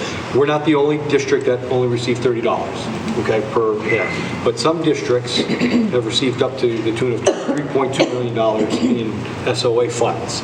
Others have received 1.6, and there are districts that are a little smaller than us. So if we can climb out of this rut that we thought was going to take us to fiscal 28 to get out of, this is a good thing for our district. And our numbers are correct. So it's a cause to be optimistic. Sorry. No worries at all. Just wanted to add some clarification too. It shows from FY23 to FY24 an increase of 160 low-income students. I was wondering if either one of you could elaborate on the changes of methodology pertaining to Student Opportunities Act and why that increase was so large from one fiscal year to the next. I can't clarify because I didn't look at that. Never mind. So for those who don't know, in the Student Opportunities Act, when that was passed, what it did is it rechanged the methodology for how we calculate low-income students. And it seems from last fiscal year to this fiscal year, that methodology has either been put in place or the district has put forth a great effort at making sure we were accurately counting our student totals, and that led to a huge increase in our foundational budget. I believe, Stanbrook, you said 1.2 million, around that approximately. And I think it's important for us as committee members to understand the impact of that methodology and how it impacts our foundational budget and our ability to get out of hold harmless and the positive financial ramifications in the long term. Very, very simply to answer that, because I thought you were looking for more specific. I went down to my data person the other day. I said, hey, how did we get here? And she goes, well, I spoke to DESI and went line by line specific to make sure we were accurate in everything. And I'm not sure if that had been done in the past, but our new data specialist went line by line. She goes, so I did it right? I said, you did it great. Make sure you do it right again next year. Because it was a benefit to our district, absolutely. And again, when John says things are counted twice, so you could have an elementary student who's counted as an elementary student, who's also counted in EL, who's also counted in special ed, who's also counted in low income. So that increases that number. One of the primary drivers, and I spoke to Desi as well, 128 students increase, and primarily from having that half a student, even though they're small kindergarten aren't half a kid, but primarily by going to full day K and having those kids now counted, because there's 200 and some odd in the class, if I'm not mistaken. What's that? How many? 200 and some odd 223. kindergarten. Yes. So you figure you picked up 128. That inflation, because within the SOA, inflation's weighted. They did cap it at 4.5%, but it still gave us a help. The low income, even though we're still in the 6th percentile, both towns, it still made a nice big difference. I would say the really good news, and you talk about maybe next year, and we can't count any money before we have it, but with the Student Opportunity Act, it's a 6-year plan with the legislature. So if this same level of funding happens next year, which it's anticipated to, because that is the goal, to get at year 6 at a certain hit a goal of funding, what we just saw this year was $960 more for every student we have, which is 3,500 kids. And the expectation is if they're then going to add that extra almost $1,000, it's $3 million potential. It's a game changer. Something to think about next year, but it's a wonderful investment finally by our state legislature into education. I just had a clarifying question, because I think, John, you had said this last week about, and Fred, you just alluded to it, the kindergartners this year not being counted completely. Oh, they are. So they weren't. Right, I just need so I guess part of my, no, I understand because they weren't counted because they were half day, but I think we said that this year they still weren't counted, or am I missing the boat on that? No, they are counted. They're being counted. That's how we increase. We went from a half to a whole. That's the difference. Okay, so I just was not hearing it. If there were 200 kids last year when they were half-day K, for the purpose of the foundation budget, they're only counted as 100 kids. Yes, literally a half. Okay, Yeah. that's what, right. And then, but when they become first graders and they're full day, they counted as 200 kids? Last year. Yeah. Now there are 200 That's kids. what I mean. Yes. Okay. Yep. So with that, what's the time frame for how, I know, I understand how the Student Opportunities Act, but what do you, Mr. Sandberg, have a prediction? Do we dare? No. Because I think way off on this, so to Dawn's point, $3 million, I know that the full day K was something we had talked about for years, and years, I was only part of the conversation for 2 years, but it seemed like a huge undertaking because of the initial cost, right? But now we're seeing that we're really going to get things for it. And could you imagine if this, right? It'd be great. Okay. It's hard. Because, and what I was alluding to last year, right? We had Desi, the two Robs. Yeah, Rob O'Donnell. And his, I'm paraphrasing, but it was something to the effect of, you can plan on being in hold harmless for the foreseeable future. Yes. So to cut it by 90% in a year, these are the people that do the formula. So I don't know, right? I called up the day after the numbers were released, and I spoke to Rob, and we've had many conversations. And, he was like, nah. I'm like, Rob, this is, and pops up the computer. I won't use his language, but he was quite surprised. And then he did a quicker deep in that I... Yeah, and we talked about, actually, at Budget Subcommittee, we talked about both either DESI or MASC potentially coming to a committee meeting and helping understand. I think we just, I think at this point, Don said it well, you don't count your money before you have it. So And I think the one thing we have to, yes, it was the doubling of kindergarten students, but it also was directly impacted by the amount of EL students we gained last year who fall also into multiple categories. The state's accountability system that David alluded to now sort of resembles the student subgroups that you use for MCAS, meaning it's the aggregate, then we break it out, so one student counts multiple areas. So the state did do a nice job of sort of marrying their systems, and that's what also benefited us greatly. Okay, where do you want to go? So it's John, you're good with hold harmless. Why don't you throw out, you put together the ESSER 2 and ESSER 3 documents that were asked last week. Okay, thank you. The first document is ESSER 2. I did an analysis of what positions were charged to the grant in 22 and 23, and they're at the top there on capital A to F, academic interventionist, math interventionist, elementary school long-term sub, elementary school paraprofessional, SPED elementary. So those are the positions that are being charged to the grant. The second group is we were awarded in ESSER 2 $1,100,704, and that's the breakout in expenses between professional salaries and paras all the way down. Right now, at the end of February, there's $95,000 left in that grant, $95,166. We spent $906,000 of it. It has to be spent by September 30th of this year. And then the planned use of the rest of the fund is the next group, reference letter capital P to capital X. And then 95,166.58 will be for more paras. So then the final, down the bottom, just ESSER 2 totals extrapolated out to the end of the year would be from letters capital Y to capitals GG. Any questions on ESSER 2 for John? Thanks, John. ESSER 3. ESSER 3 is... That's it? Lights are going to go off again. ESSER 3 similarly, it's the positions, small a to small I, of all the positions that are being charged to ESSER 3 in 22, 23, and 24.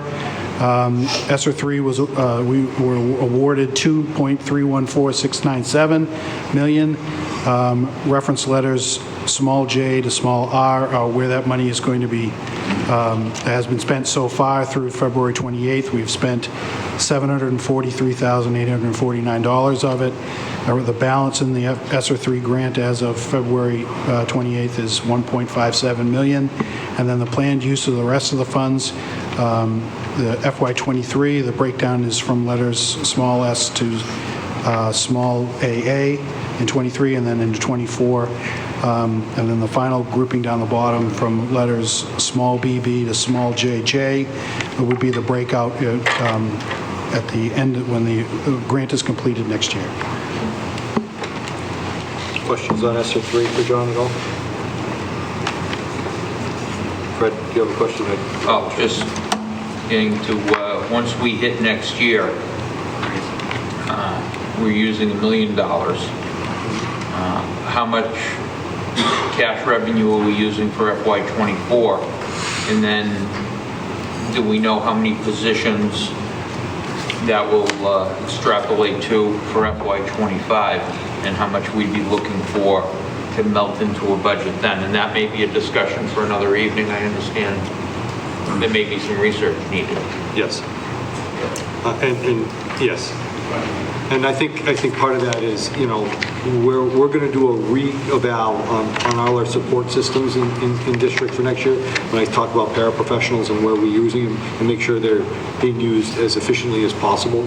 Because again, during COVID and during ESSER, we dumped or we put people in places, and now we know we're coming to the fiscal cliff of ESSER 3, and we have to make some choices. George? Yeah, so off the top, there'll be 6 that we talk about with our interventionists. However, we also have an expanding EL population, and some of that is going to be a cost. Now, it might come from, like you said, with all the money that we supposedly could get to the towns first, and then to us with the SOA, but there will be analysis of paraprofessional support, EL, staffing, and the interventionists. But the details will be forthcoming. So we know we were on that, and we know that it was ending. We knew it was one-time money. I think we've used it as efficiently as possible. I think you saw a presentation on how we're using it and where our gains are made. That's why, George, was one of the takeaways was long-term, making sure we have these systems in place that we had been lacking prior to 2018. COVID put us in reverse a little bit, but I think also allowed us to try some different things and move our students forward. So I know ESSER's coming to an end. We're going to get the most out of our buck until September 24, or September 30th, 2024. But we will have a plan in place moving into fiscal 25 that we'll present to the committee. And it might be an increase in the budget. Maybe the SOA will backfill it. I'm not sure yet. I am cautious of, and I think people, we were talking budget subcommittee the other day, people are saying, well, can you look at the potential SOA money coming in next year and looking at applying it to this budget? And I'm very, very hesitant because I don't know what the state is doing, because this one came as a shock. When John showed me the numbers, and that's not true. How could it be? But it is. So I don't want to say, wow, we're going to get $3 million next year and then come up, oh, you got $50 a student more instead of what other districts have gotten. Because that was the conversation we had today at the legislative breakfast I had. So any questions on ESSER 3 for John? Thanks. You can hang up there, though. So one of the asks through Budget Subcommittee, yeah, you can just hang up there. You're the numbers guy. So one of the asks at Budget Sub was line questions, answers, and the difficulty, and we spoke to the Budget Subcommittee too, was putting pieces in place from last year off of a document we did last February 1st with some changes and some moves around. So we came up with a variance that John answered 22 questions, and it's this document right here with the line by line, 22 variances of about $100,000 pro in the red or pro or negative in the black. To answer some of those questions. And we sat today and put things to paper to see where we went up. This is what we have right now. This wasn't created like we added folks last year. Some of the changes in this were because when John ran payroll this year, the retirees weren't in there, but the new staff member was. So I couldn't match up name to name, and that was really difficult. I hope that we never have that again, because we will then have name to name. The challenge also was we had resignations last year. I forgot when they resigned. Retirees, we didn't have in place, and the replacements were there. So the 22 answers below are to the differentials in the top 22 in the lines. I would ask you to look through those. If you have questions on top of that, we can answer those again, or we can go through those again tonight. But that's to our best of our ability where people are at. But I, again, want to reiterate, we didn't add anybody this year in this budget. This is where we're at, and this is why. The lines reflect exactly where we are. So if we have other questions on lines, we can go through, or we can go through this line by line. So what I was going to suggest is, so we're just getting this now, but the reason for that is we met budget subcommittee on Monday night. Yeah. So I think that was the expectation, was we were going to get this now. Yep. I'd certainly like an opportunity to kind of look through it a little bit more. There are 22 lines here and 22 corresponding answers. So maybe that's something we could do next meeting with a little more detail, if folks are okay with that, or if you want to go through them now. But I don't know. I need a minute to read it, and this isn't something we're getting at the last minute. I think literally spent today to try and get this done. So, is that okay? We can kind of pull this next time. And same thing, if you see something that isn't on here, that was the other thing we talked about in budget subcommittee. If you see something that doesn't make sense as a line item, ask, and they'll add it to the list here, and we can go from there. But this is, I think, helpful. Yeah, Peter. Just a quick comment. John, thank you very much for creating this document and doing it very timely. I know we kind of asked you a little last minute for doing this, but I greatly appreciate it.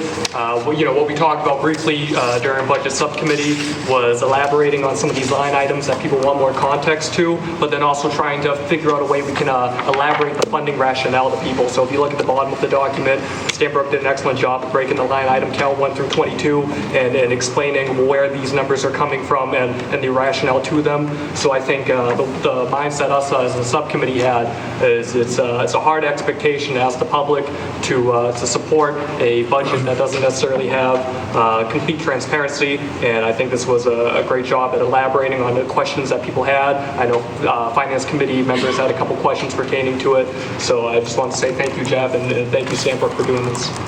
I would also just like to have everybody remember that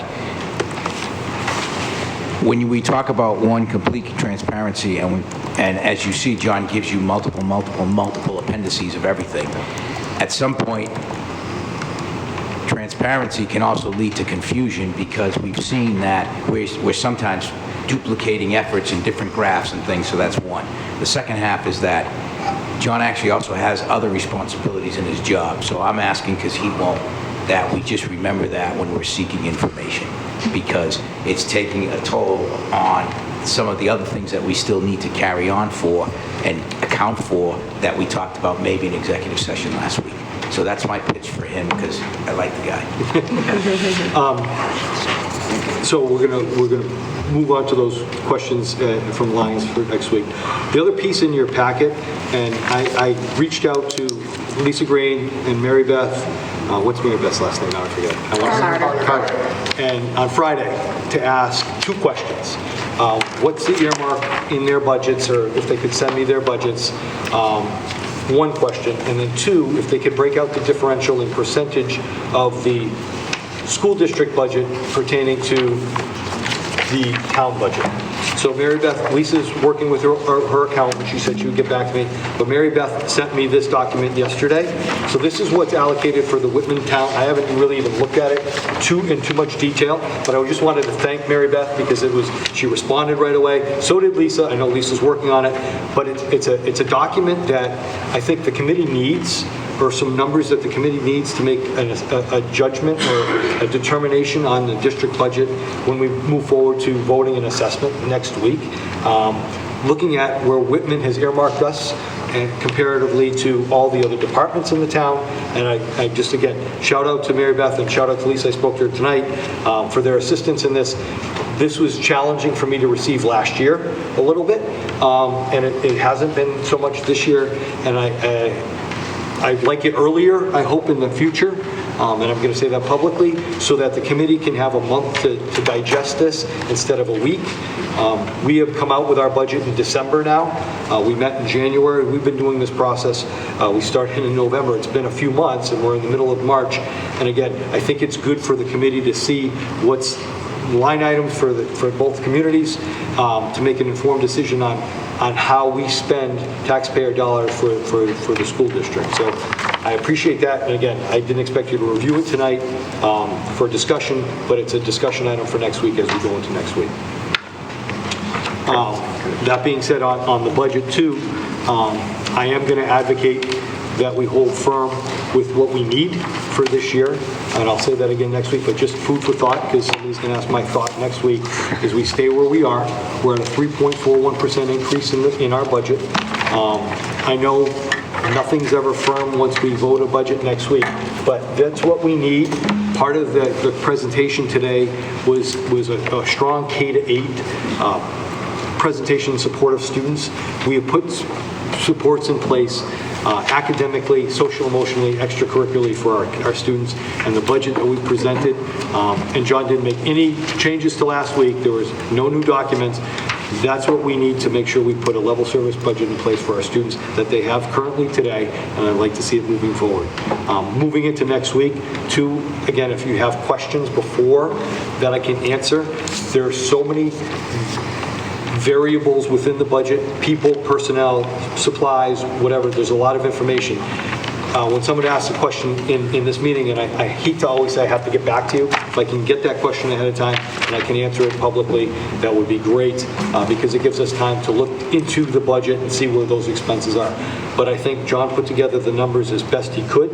I think they are the real numbers, and I'm not going to ask you to move lower than that at this point, because I don't think it's in the benefit of our students. We have to look forward to, look and put first. You have a question or a comment on the budget? Because if you're going to comment on the budget, we're going to do that next week. No. It's more of a question. Superintendent and I had spoken about this the other day, and it pertains to the budget next week about the assessment and certifying it. I know in years past, we had a former chairman who said that, once you set it, you can't raise it, but you can only lower it. And I was wondering if you would reach out with legal counsel to follow up to see if that was true. So yes. So I didn't reach out to... Didn't we do that Yes, we did. a long time ago? Yeah, we did that, but I'm just clarifying again. So this is the question. I responded to Jay Sullivan. I asked him, I said, Mr. Sullivan, hey Jay, we're on a first name basis. Jeff Simon at Whitman-Hanson, I'm not sure if we asked you this question before regarding the assessments we send to the town and timeline.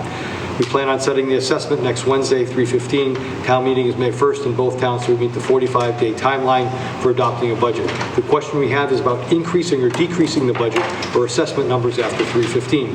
We've always practiced that the assessment can always go down, but not up after we set it as a committee. What is the accepted policy of increasing or decreasing a number once we set it by the committee? As always, your assistance is appreciated. He comes back with a question within a question. What are we talking about? The budget adopted by the school committee? That is what generates the assessment. Once that budget is voted and the assessments generated, the towns vote to approve the assessment budget. Once that action is taken, the school committee can vote to change the budget.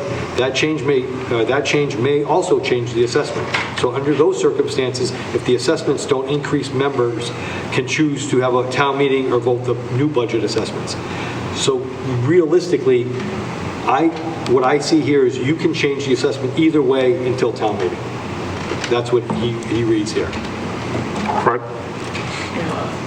Would it be worthy of us to have a discussion on funding? If the towns can't afford what we put through as an assessment, I know we had this happen to us a few years back where they broke it out and the amount was improved in two respects. So much was approved on town hall floor with the balance going to a ballot vote as an override. That was, I want to say, I don't remember what year, but I think we ended up getting substantially less than what had been discussed, the way it ended up being broken out. If that's going to end up being the case by the town, because they just can't raise and appropriate enough money, should we look at and have a very frank discussion of how it's broken up and what we're going to be requesting? Because if they're going to do things in that manner, I would like us to see, discuss certain other things, robotics, foreign language, those types of things that would have a real impact to our students. If we're going to go for something to a ballot, I think that we should go with a complete list of what our wants and needs are. It can be done as a pyramid, that you can give people choices, etc. But I think it would be, perhaps in our best interest to have that complete and open, honest discussion and try and have that discussion with the towns as well. Not to cut them out, because they're going to be the ones driving that part of the bus, so to speak. That, and I know we used to get a tool that used to list out the various assessment amounts, assessment percentages in 0.5% or 1% increments. That was done by, before Jeff, by Ruth, when she used to prepare a budget. So what you're saying is that, which was very different than what we do now, but if you were to reduce what I'm asking for by 1%, what would that look like? Correct. Okay. And also, what would the impacts be? Sure. I think that we... I understand what you're talking about. So a dollar amount to any reduction.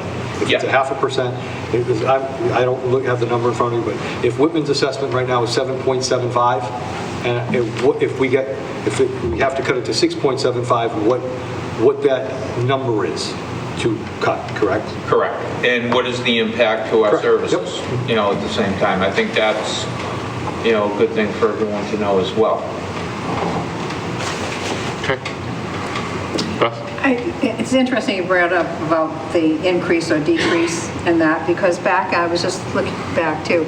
Back in 2010, I was in a special commission. I was appointed by the governor, Special Commission on School District Collaboration and Regionalization. And we got into the discussion about, when we talk about regional schools, and one lady informed me that I was completely wrong, that you can increase it. It might include a second town meeting in the fall, but you can, and she stated it. I don't think I saved it. I might have put it somewhere. So it was interesting to hear what he had to say too, that you can, and this was stated even after it's voted by the town, you can go back to the town and request money, which that's always been told no. Right, this entire time, Since for decades now. 2000 to 2010, that's when I was on the commission, and I was told by, I forget her name, and she even showed me the law that said we could actually go back, which I think at that point I told somebody on the school committee years ago, but you know, that was when I was on in Mass Teachers, you know, but it was very interesting. It came up again. The school committee has absolute authority over the district budget. Yeah. For even if town meeting votes down or up, whatever, the school committee can, there's a process in place, but the school committee has the determination over the regional school budget. Yeah, I guess the piece to me that's a little unclear is why the school budget is different than any other line on the budget, right? I mean, you can go all the way up. Because of the regional aspect. Whoa, but what does that mean? Like, you can't have a school committee meeting right before town meeting to change it one way or another? I mean, it is, right? Like, that's the part that I guess is a little fuzzy. Because the nature... I'm not suggesting we do that. Right. Most regions is that they are comprised of more than one or more than two towns. Right. And it's a multitude, and you have different times for different town meetings. Right. Once you've set that within the, I think it was 45 days before the first vote, once you've gone and set that, then that's it. But now if it's rejected, the budget comes back to the school committee. School committee can decide to accept or to call a super town, or to send it back. And then I think if it's rejected again, then it's a super town meeting. Right. Well, I'm sure we'll get into that as we go, but yes.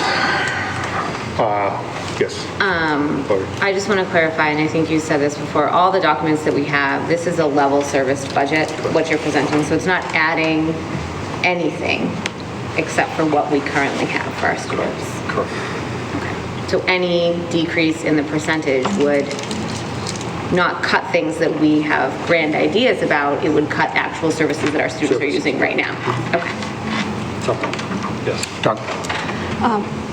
Thanks for mentioning that, Hillary, because I was going to mention some things that actually aren't included in the budget right now, which is OPEB. So we currently have an outstanding liability of $100 million, and the district has previously contributed a total of $244,000 towards this. So that is a line that we as a committee could decide to invest in and put money in towards a future liability. And I just wanted to mention just the budget presentation as a whole. Thank you very much for the documents and the detail and so forth. One thing I had mentioned, hopefully, you know, maybe next year we can see, as George talked so much about the curriculum, which is fantastic to have that, is a schedule of the rotation of the curriculum will be great. So we can envision, you know, he just mentioned, you know, 5 years of the math and a social studies curriculum, a history, a science, and all of those to prepare for future budgets and planning would be great. And I know that the scores and the info was great here, but our budget is for our community. It's a story. So it would be great if our community could look at this budget document and also hear the story about our students and what our staff is doing and great things like that, so we could maybe incorporate that in the future. One other thing that we see in the budget And we don't see, we certainly see high school athletics as a funding line, $390,000. We did hear from Bob Rogers earlier in the year. We talked about uniforms, whether or not to fund it in there. He presented $25,000 for a recurring line. You did not add that in there, understandable. It's your decision. We could decide to vote and add it in, but I just wanted to mention that. We did not add that, so that will continue to come from parents and fundraising and so forth. We also haven't recognized a line item of funding with our performing arts, our fine arts, a theater director we don't have a performing arts director, so that's not servicing all our students in my mind, personally. That's how I feel. So it's, it's level service. There's more we could do, and we haven't touched on the robotics and so forth. We talked about access and school choice, talked about a lot of that, and the equity piece. Last week you asked Jeff for the committee's feedback on where to go, and we haven't talked tonight about bus transportation or start times. At this time, I would like to make a motion to accept scenario 1 that you presented, and that would be with the start times for the high school, middle school, and aligning the 3 elementary schools with the elementary to be the 6.5-hour day. So hold on, what was your motion again? Because we don't have that on the agenda, so say that again. Motion to accept scenario 1, start times for high school, middle school, align. Point of order, it's not on the agenda. Yeah, that's kind of where I'm going. I don't see, so we don't have start times scenario. But it's related to the budget. It's a budgetary item. We can certainly put it on the budget for next time, but I don't think it's fair at 9:10 at night with very little public folks here to then put something on here relating that we're going to vote on start times. I'm not voting on the budget. I'm voting on it. Okay. Well, superintendent asked for feedback, so I... But can I... Yeah, no, I think there's a difference from feedback. And I mean, that's something, again, if the committee, if we want to put start times on the agenda, we can, or a vote of start times on the agenda, we can put it on for next meeting. I thought that last meeting we had talked about not putting it on the March 15th. I thought Jeff had told us at the last meeting that he was not going to have the budgetary documents ready for the March 15th meeting because the transportation information that we received last week was incorrect as it related to finances. So,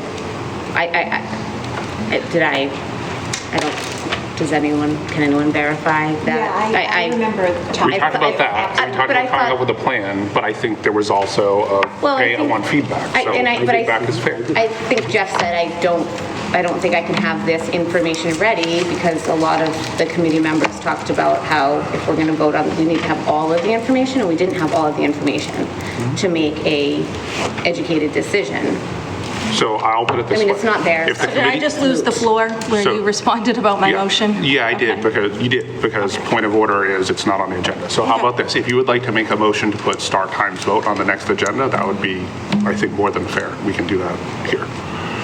Because it would impact the budget. Okay.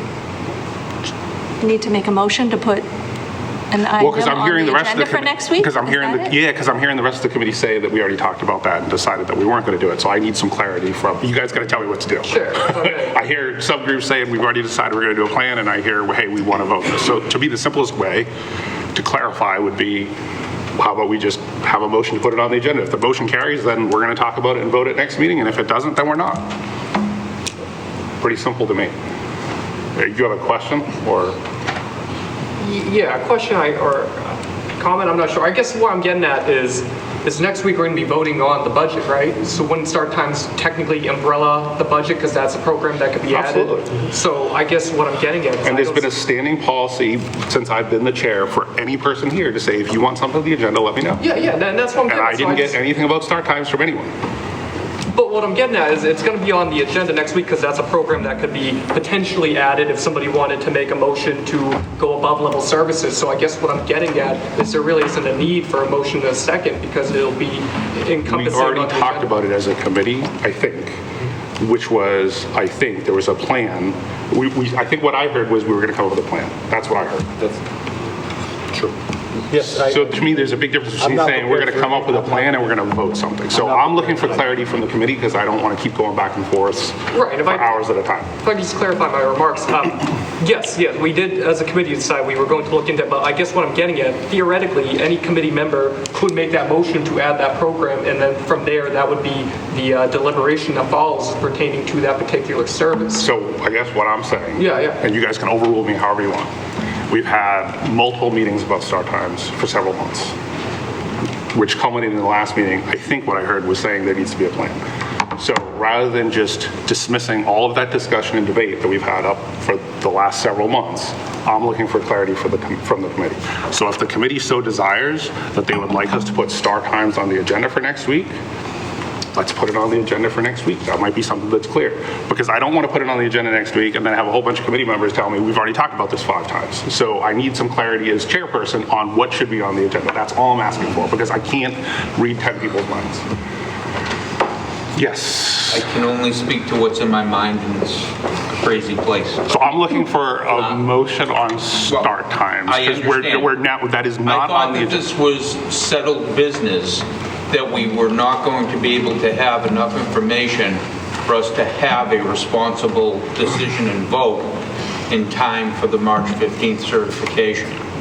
I would agree with that. I would agree with that understanding. remember that. Which is, I don't remember. I would require a lot more information, and I am very ill-prepared and would not be able to vote. I would not. would we like to talk about start times next meeting? Can I make a comment? Sure. I feel like we've been here before, the same kind of thing over and over again, where we as a committee talk about something and come to a consensus or not, and where are we on this?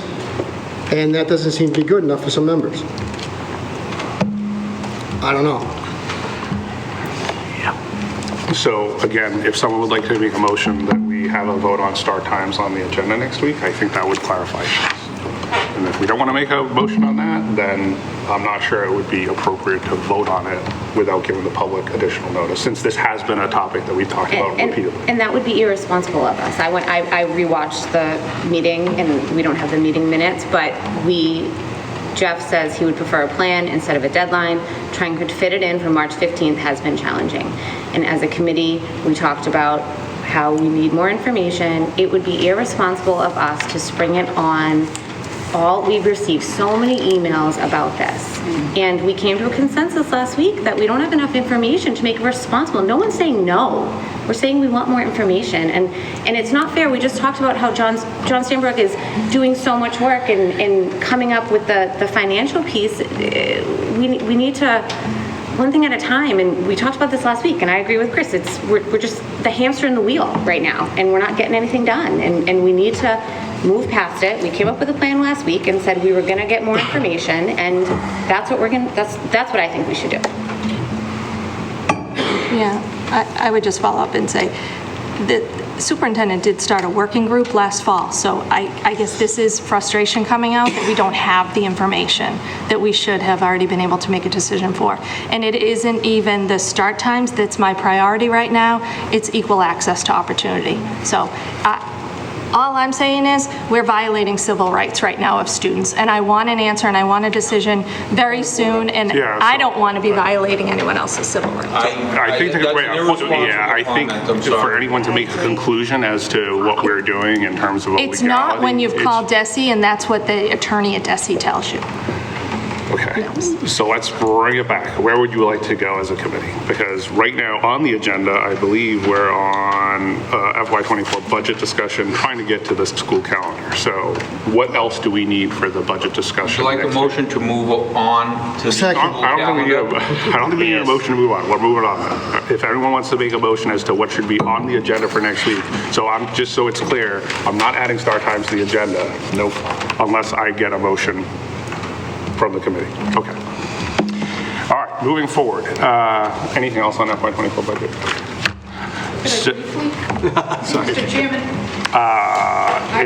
If this is related to the FY24 budget. Absolutely. Yes. FY24 budget. First, I think you should lead off at town meeting with George and Nikki presenting the results.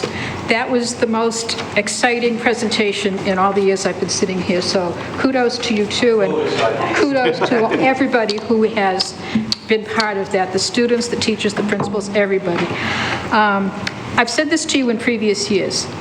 You are the advocates for the school budget. If you won't go to bat for it, with a few exceptions of FinCom members in certain towns, no one's going to go to bat for it. This is not the time to back off from it. And I appreciate the reality of the situation. I've been sitting in FinCom meetings for months. And I'm delighted that Mary Beth Carter sent this to you, because this is I said, where did this come from? Oh, Mary Beth Carter, because this is what I've been working on since November.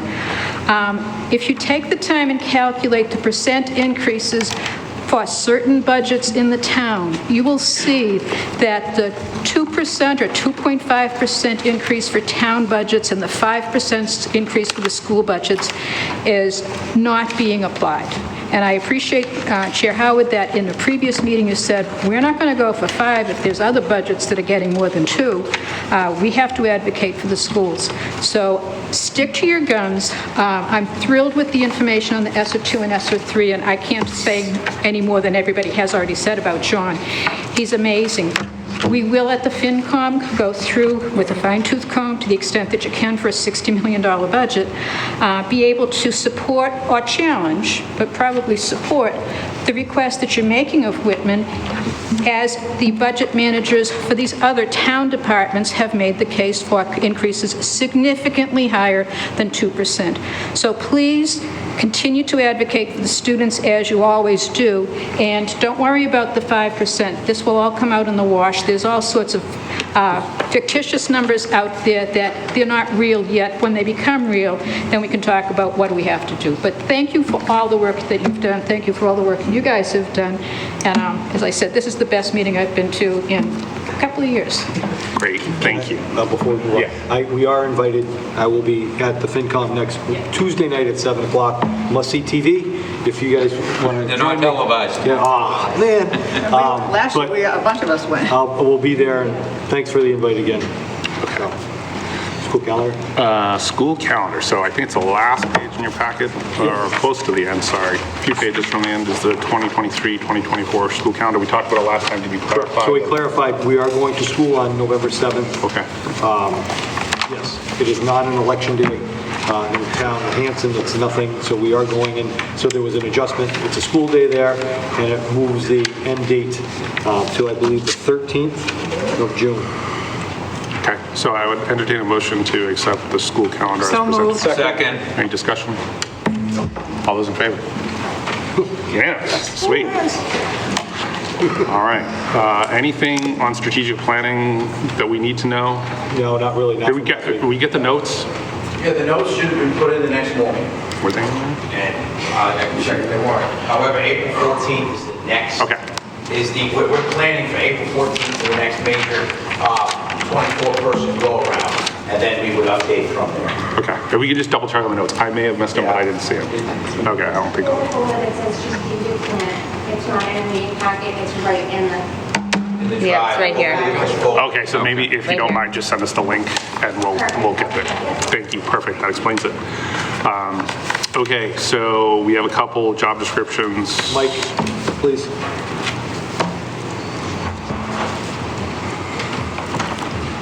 Good evening, everyone. The two job descriptions you have before you tonight are one for a certified occupational therapist and then as well for a certified occupational therapist assistant.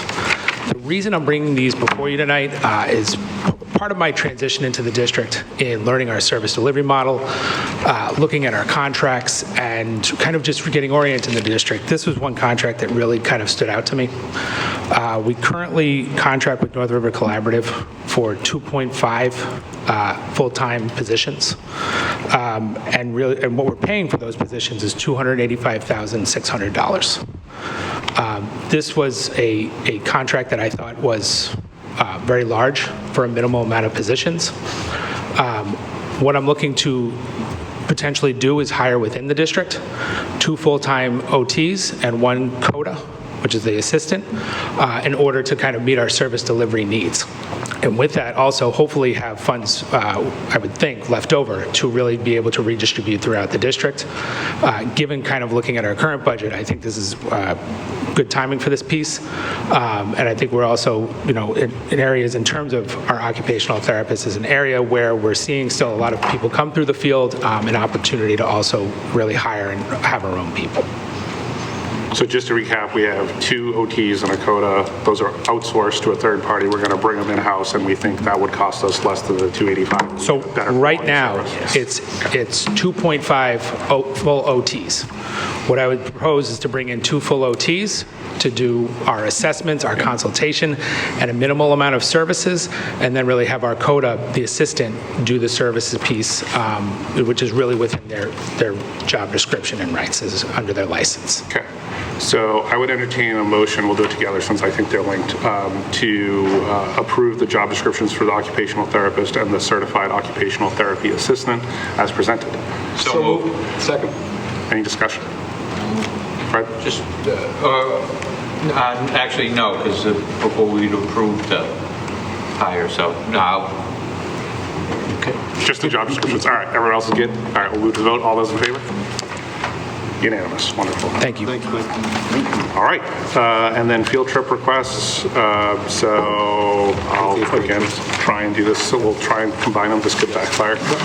Hopefully not. So I would entertain a motion for the 8th grade field trip to Washington, D.C. and the Whitman Middle School field trip for New York and Philadelphia. So moved. Second. Any discussion? We're on the same page. Yes. You want to go? Sure. Is Tranter the bus driver? No, we'd never get there. He'd go north. No?